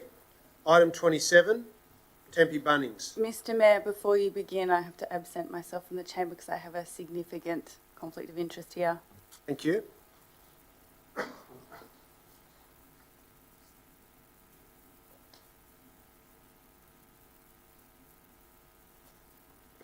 Councillor Howard? Thank you, Mayor, and thank you, Councillor Langford, for jointly moving this motion. Thank you, councillors, for unanimously supporting our joint councillor submission to the Sydney Eastern Sydney Planning Panel. And most importantly, thank you to the Safe Traffic Plan for Bunnings Tempe Group and all Tempe residents for never giving up and for being steadfast in your fight to protect pedestrian safety and the safety of kids in Tempe. The first thing any local will tell you about Tempe is that it's all about what's happening on the street. The suburb is densely populated. Minimal front setbacks and small front yards mean the street is where kids play, neighbours chat, and milestones are marked. It's the stage for life in Tempe, and that's why the issue of traffic is so important. If the current traffic plan is implemented, parents worry that their kids will be killed. Residents will face logjam the moment they leave their homes, and what was once a quiet but thriving slice of suburban life will become a rat run for distracted drivers with somewhere else to be. The proposal from Bunnings will see an extra 1,600 cars travel down Union Street and spilling onto surrounding streets on both sides of the highway, causing traffic to back up all the way across our southern suburbs. Unbelievably, these cars will travel down a narrow cart and horse street next to a primary school. As we all know, the simple solution is to install a set of traffic lights on the Princess Highway. Previously, Transport for New South Wales has failed to support traffic lights, citing a series of highly contestable safety concerns, including the see-through effect, whereby lights are situated too close to one another, and the geometry of the highway. They have, however, now written to residents indicating that they would support further risk assessment being undertaken by either Bunnings or Council of the Princess Highway access and a feasibility review of the traffic lights to determine if the safety and network impacts could be effectively mitigated. We owe it to the people of Tempe to do this work. This motion seeks to put in action a commitment made in the joint submission we all signed to the Sydney Eastern City Planning Panel. It asks that we conduct a new and independent risk assessment and feasibility study as a matter of urgency, providing critical information on this option to better improve pedestrian and child safety. This motion, if adopted, is a further demonstration that we as the elected body of council are right behind the people of Tempe. It's also a strong signal to the Liberal Minister for Metropolitan Roads, the Honourable Natalie Ward MLC, that we here are serious about resolving this in a way that is good for the Tempe community, good for Bunnings, and good for the Transport for New South Wales. Let's be clear here. With a stroke of a pen, the Minister for Metropolitan Roads could fix this problem by approving traffic lights on the Princess Highway today. Natalie Ward should listen to residents, including Lily Cobb, the Vice Captain at Tempe Public School, and come down to Tempe to meet with local residents. In the meantime, I commend the motion to you. Thanks very much, Councillor Howard. Is there a seconder for the motion? Councillor Langford, do you wish to speak? Thank you. I'd just like to say that I support everything in the motion, and I also thank Councillor Howard for, working together we've worked really positively with the community, and I think this motion will help try and push things along. And if we can just, it's interesting that we've had another issue on traffic earlier this evening with Frederick Street, and it seems like there are a lot of issues across the inner west with pedestrian safety. So, I really urge everyone to support this motion. Thank you. Is there anyone who wishes to speak against the motion or to amend it? If not, I'll put that. All those in favour, against, declare that carried unanimously. Next item is item 28, planning principles. Councillor De Cruz. Yes, if Catherine could just put up, I've actually just emailed a slightly modified version because I just read what was on the papers, and I think it just didn't make sense, as some people had actually reported, but I did not check that out. So this motion I put on the papers at the behest of the Total Environment Centre, who expressed concern that the planning principles had been abandoned, and since then the design and place step has been abandoned, and that a lot of work has gone into this. With the abandonment of this work, we're going back to a 2014 BASIX and other planning instruments, which means that not only are our neighbourhoods not as climate ready as they should be, our dwellings, which are going to last for a very long time, are actually not up to scratch. So that's why I've put forward this motion to write for the Inner West Council to write to the Minister and to the Premier, expressing our dissatisfaction with the abandonment of this work, important work for the development of our neighbourhoods. And we are actually facing the application of this in both the Parramatta Road redevelopment in Bays West and the Sydenham to Bankstown. So it's really important that we have, and then North Ashfield as well. So it's really important that we have good planning principles in place so that we actually do develop good housing and also other business centres that are actually climate ready and water efficient and all these other principles which are really important. So that's why I brought forward this motion tonight. Thank you. Mr Mayor, I have a foreshadowed motion. I'll just ask if there's a seconder for the primary motion firstly. Councillor Shetty, do you wish to speak to it? Okay. Councillor Deputy Mayor. Do you wish to speak to it? Oh, okay. Well, we're allowed to understand what the foreshadowed motion is, surely. Yeah. Okay. Well, it'll be helpful for the debate if you could do that, or we could provide it on the screen. Sure, if you wouldn't mind. So I agree with the concerns expressed and believe that also that we should register our disappointment with the Minister's decision to revoke the design and place SEP. The Minister purports to listen to the outcomes of stakeholder engagement, and I believe referring this matter to the Mayor to manage gives the staff here an opportunity to incorporate their expertise in our letter of disappointment. Thank you very much for that. Is there a seconder for the foreshadowed motion, seconded by Councillor Drury? Okay, we'll continue the debate of the primary motion. Is there anyone who wishes to amend the primary motion? Councillor Lockie? Yeah, just a question. Look, on point 6, it looks like that sentence should end at property. The assistance of sympathetic state planning instruments is vital. That doesn't seem grammatically correct. Put that as a question to Councillor De Cruz.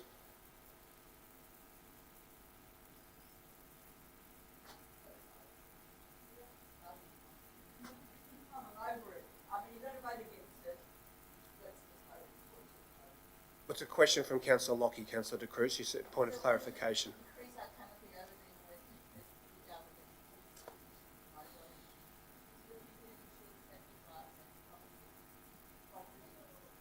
Properly assess and property, the assistance of life and property, comma, the assistance of sympathetic planning instruments is vital. Comma that was missing. Do you have any further point of clarification, Councillor Lockie? No? There's no further discussion. I'll go to Councillor De Cruz for a right of reply. If the De Cruz-Shetty motion is defeated, we'll then consider the foreshadowed motion from the Deputy Mayor. Councillor De Cruz? No, that's fine, thanks, because it's basically the advice from the Total Environment Centre and Nature Conservation Council to actually be concerned about the environment and the new planning instruments, and that's the concern I wanted to put forward to Council and bring forward to Council, and I believe I have done that, so I hope I have the support of councillors for this motion. Thank you. Thank you. I'll put the De Cruz-Shetty motion. All those in favour, please raise your hands. In support, I have Councillors De Cruz, Langford, Griffiths, Shetty, Stamoulis and Atkins. All those against, please raise your hands. Against, I have Councillors Lockie, Drury, Smith, Stevens, Scott, Howard, the Deputy Mayor and myself. That has been defeated. We'll now put the foreshadowed motion.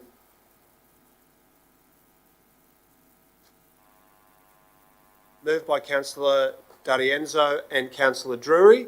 I'll put that. All those in favour, please raise your hands.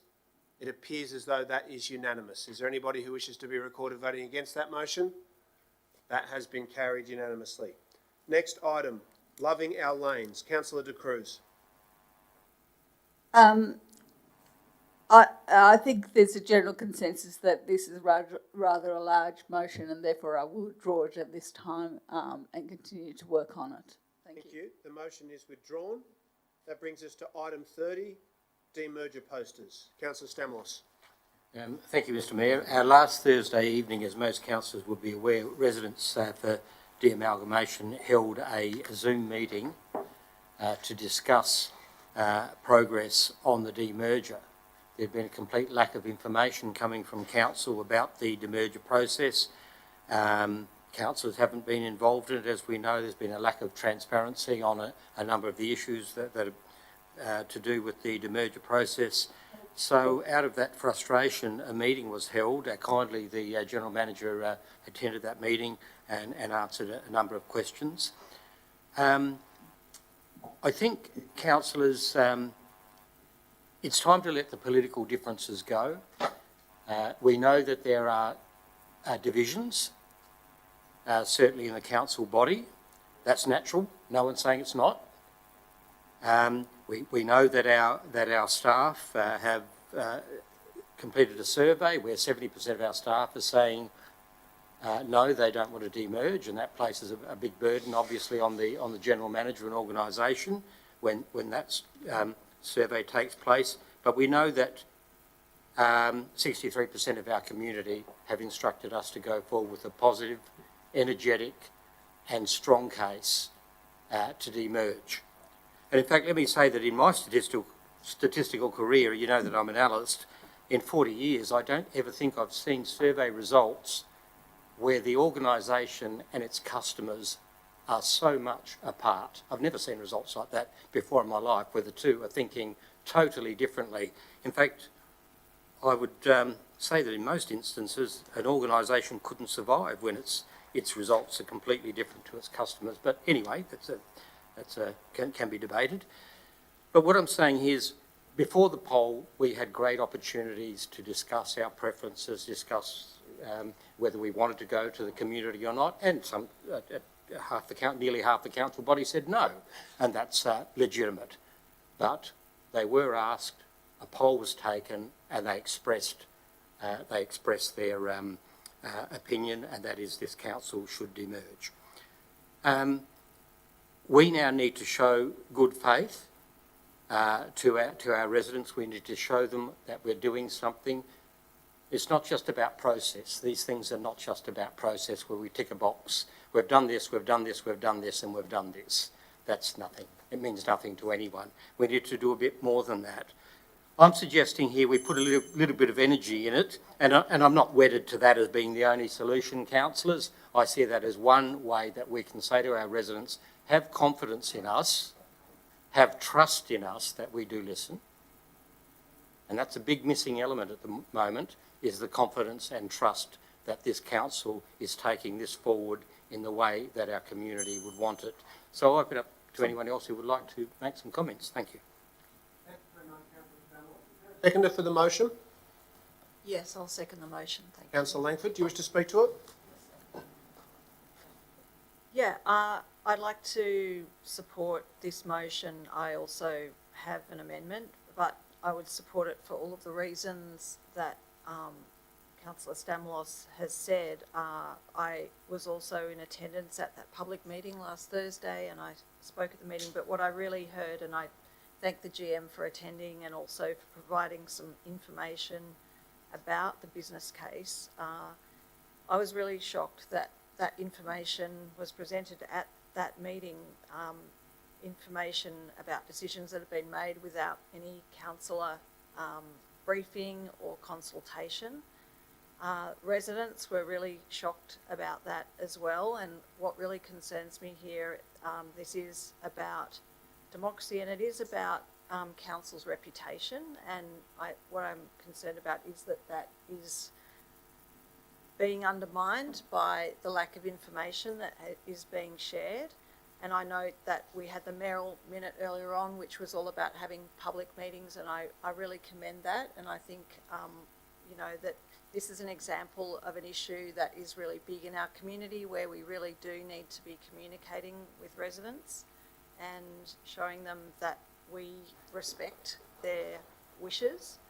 I also agree, of course, there are political differences, but we do need to put those aside in order to share information and be transparent.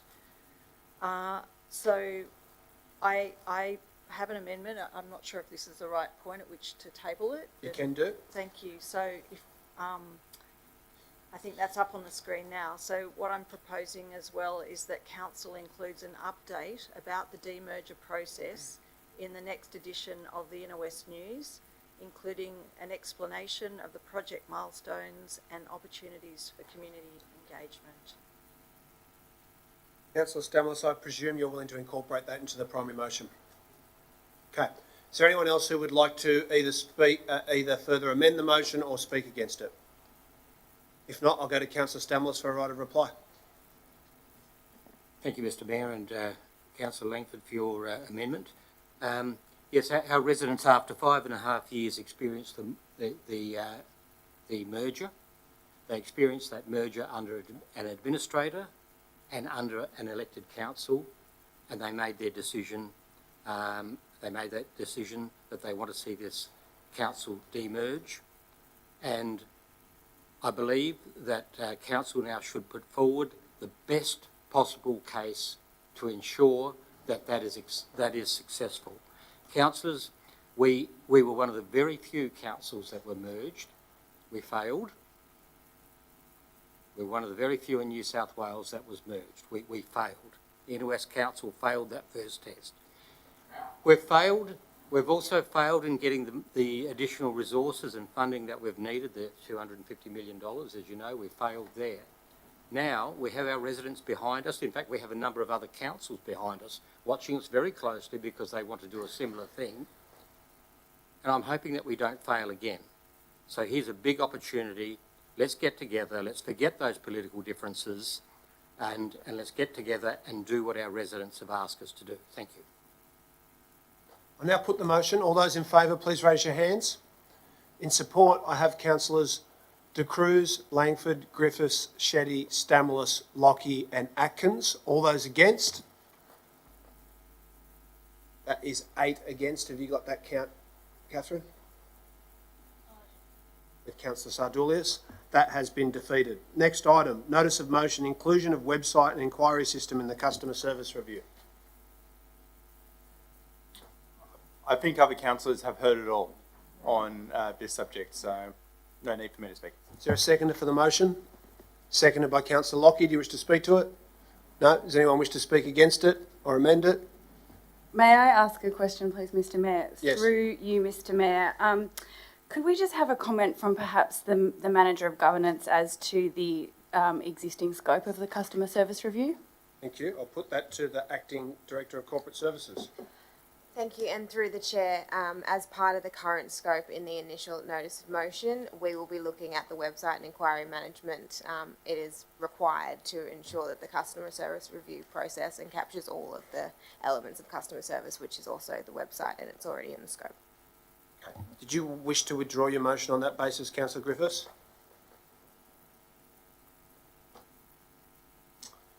Yeah, well, better than it going down, I would say.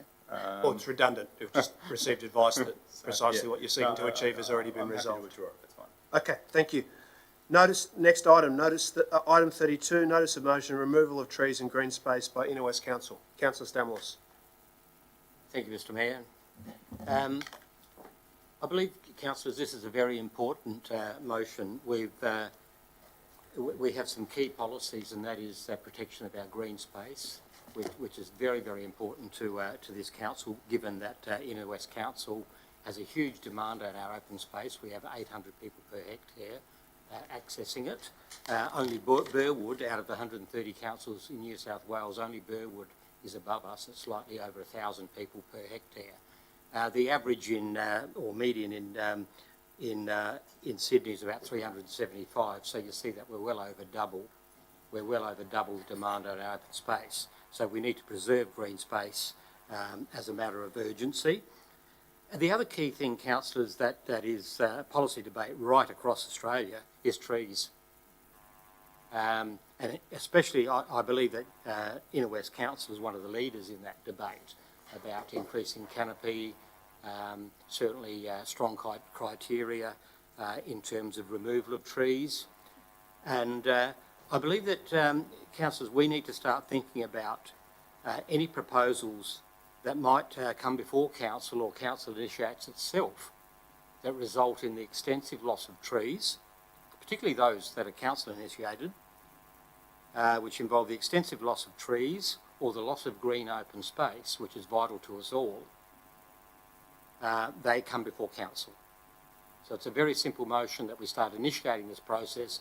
We stand by the statements that we make to our public that these are the highest profile issues, and we stand by that, and our public can see us make decisions on those issues. Thank you.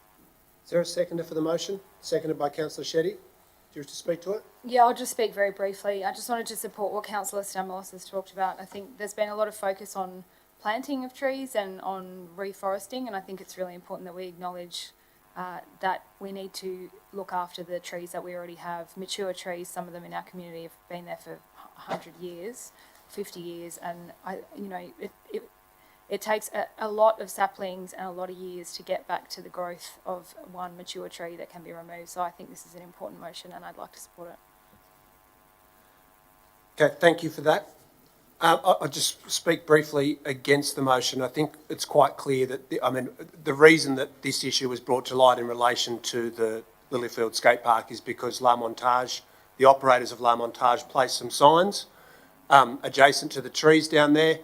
I've known and respected the Navarra family for a very long time, probably much better than Councillor Stamoulis or Councillor Shetty, having been to so many events there. Never known them to be have the remotest interest in environmentalism until they were opposed to the skate park. The truth is that the skate park has now been proposed at 3 different locations within Cullen Park, and 3 different occasions it has been defeated by a combination of Friends of Cullen Park, former Leichhardt councillors, current Inner West councillors and people who are opposed to skate parks. That's the truth. The reason that this location was identified and Councillor Stamoulis voted for it, along with everybody else before the approval was rescinded, is that it's outside of Callan Park, so it's easier to get the approval. There were so many refusals within Callan Park, agreed to by the government at the behest of Friends of Callan Park, that eventually we said, look, let's go and look at another location. And there was a moment there where I was really uplifted because Councillor Stamoulis was in support of the skate park, as was Councillor Porteous. In fact, the entire council was. In fact, we approved it. And then not long afterwards, La Montage launched a lobbying campaign, which is their right. Point of order, Mr Mayor. You're well off track on the debate. It's not about a skate park at all. Point of order.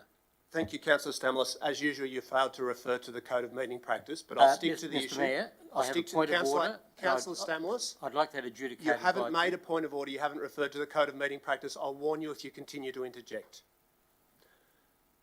We've now finally got an opportunity to build this skate park. I would really plead with everybody here. There's 10 new councillors. Don't be wedded to old positions. The kids who've been waiting for this skate park for 10 years are now adults, but there's a whole new generation who do want public facilities for children and young people on the Bay Run, and I don't think there's any excuse for us delaying the project any longer. I'm not going to support this motion. There will be a report coming to the next meeting about the skate park, and I'll be really hopeful that all of us will be able to unite in our support for facilities on public land for children and young people. Is there any further amendment to the primary motion? If not, I'll go to Councillor Stamoulis for his right of reply. Could I just speak for the motion, since you just spoke against the motion? Well, I've asked if there's any further speakers against it. There's been 2 speakers. You're against it, aren't you? Yeah, there's been 2 speakers for, and if there's no further speaker against and no further amendment, we go for the right of reply. They were the movers. And they're 2 speakers. Councillor Stamoulis. Mr Mayor, the motion before you, you've been speaking to an entirely different motion. I don't know what you're talking about, but the motion says that council proposals for development or works which require significant removal of trees and or removal of green open space be brought to council for open debate and decision. And then you went on to tirade about a project that you've been wanting to push through for, It's referenced in your motion. Now 12 years. The project is referenced in your motion. There's no motion. No, Mr Mayor, you've gone on a tirade about something that is your own personal Councillor Stamoulis, project. I'll call you to order. You've made a point of order without referring to the Code of Meeting Practice. You're now making an incorrect assertion that you don't refer to the skate park in your motion, and you're insisting that I've referred to a tirade. Please. I've made a tirade. Well, Mr Mayor, please read the motion. Read it yourself. I'm reading it. He hasn't spoken to any amendment to delete point 2. I'm reading on the motion that you've spoken to, which is tabled in the business papers.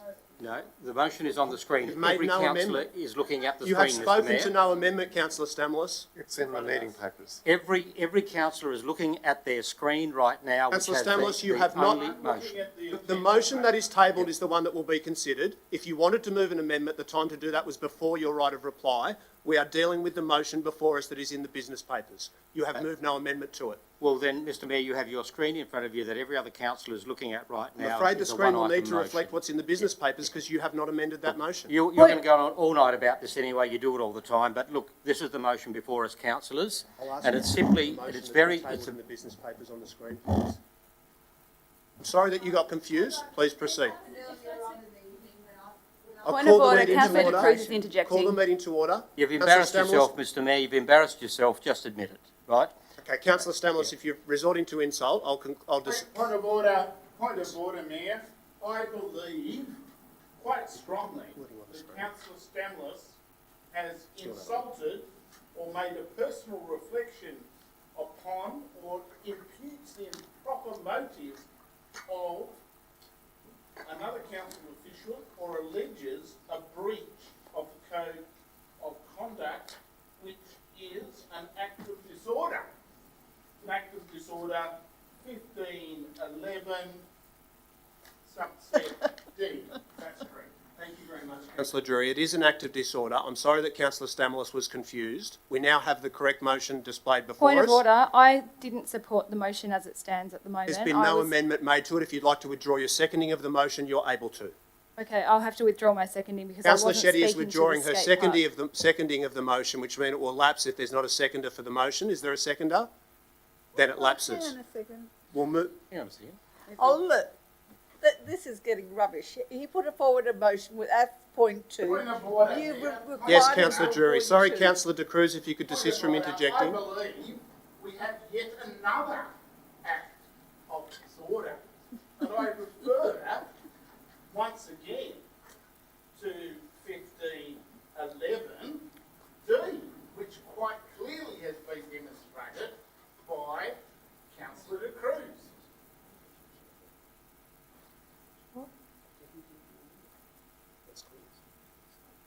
Okay, Councillor Shetty has withdrawn her seconding of the motion.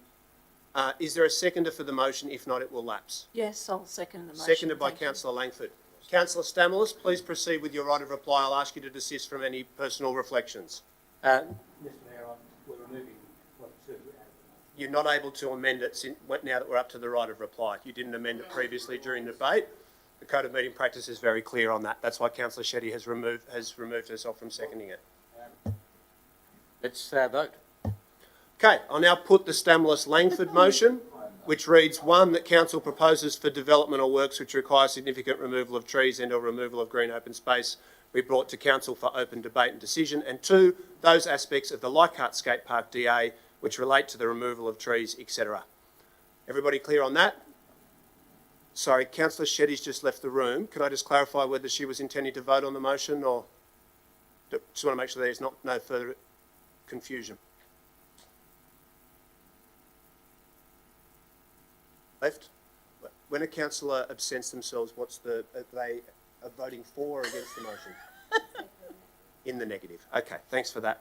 I'll put the Stamoulis-Langford motion. All those in favour, please raise your hands. In support, I have councillors De Cruz, Langford and Stamoulis. Sorry, and Atkins. Sorry, Councillor Atkins, I just asked you to clarify, are you voting for the motion or not? Yeah. Okay, so in support, I have councillors De Cruz, Langford, Stamoulis and Atkins. All those against? Against, I have councillors Griffiths, Drury, Smith, Stevens, Scott, Howard, the Deputy Mayor and myself. I note that Councillor Shetty and Councillor Lockie have absented themselves from the chamber and will therefore be recorded as voting against the motion as well. Next item. Does that bring us to confidential session? Is that right? Would someone like to move that we move into confidential session? Moved by Councillor Drury, seconded by Councillor Scott. All those in favour? Against? Declare that carried.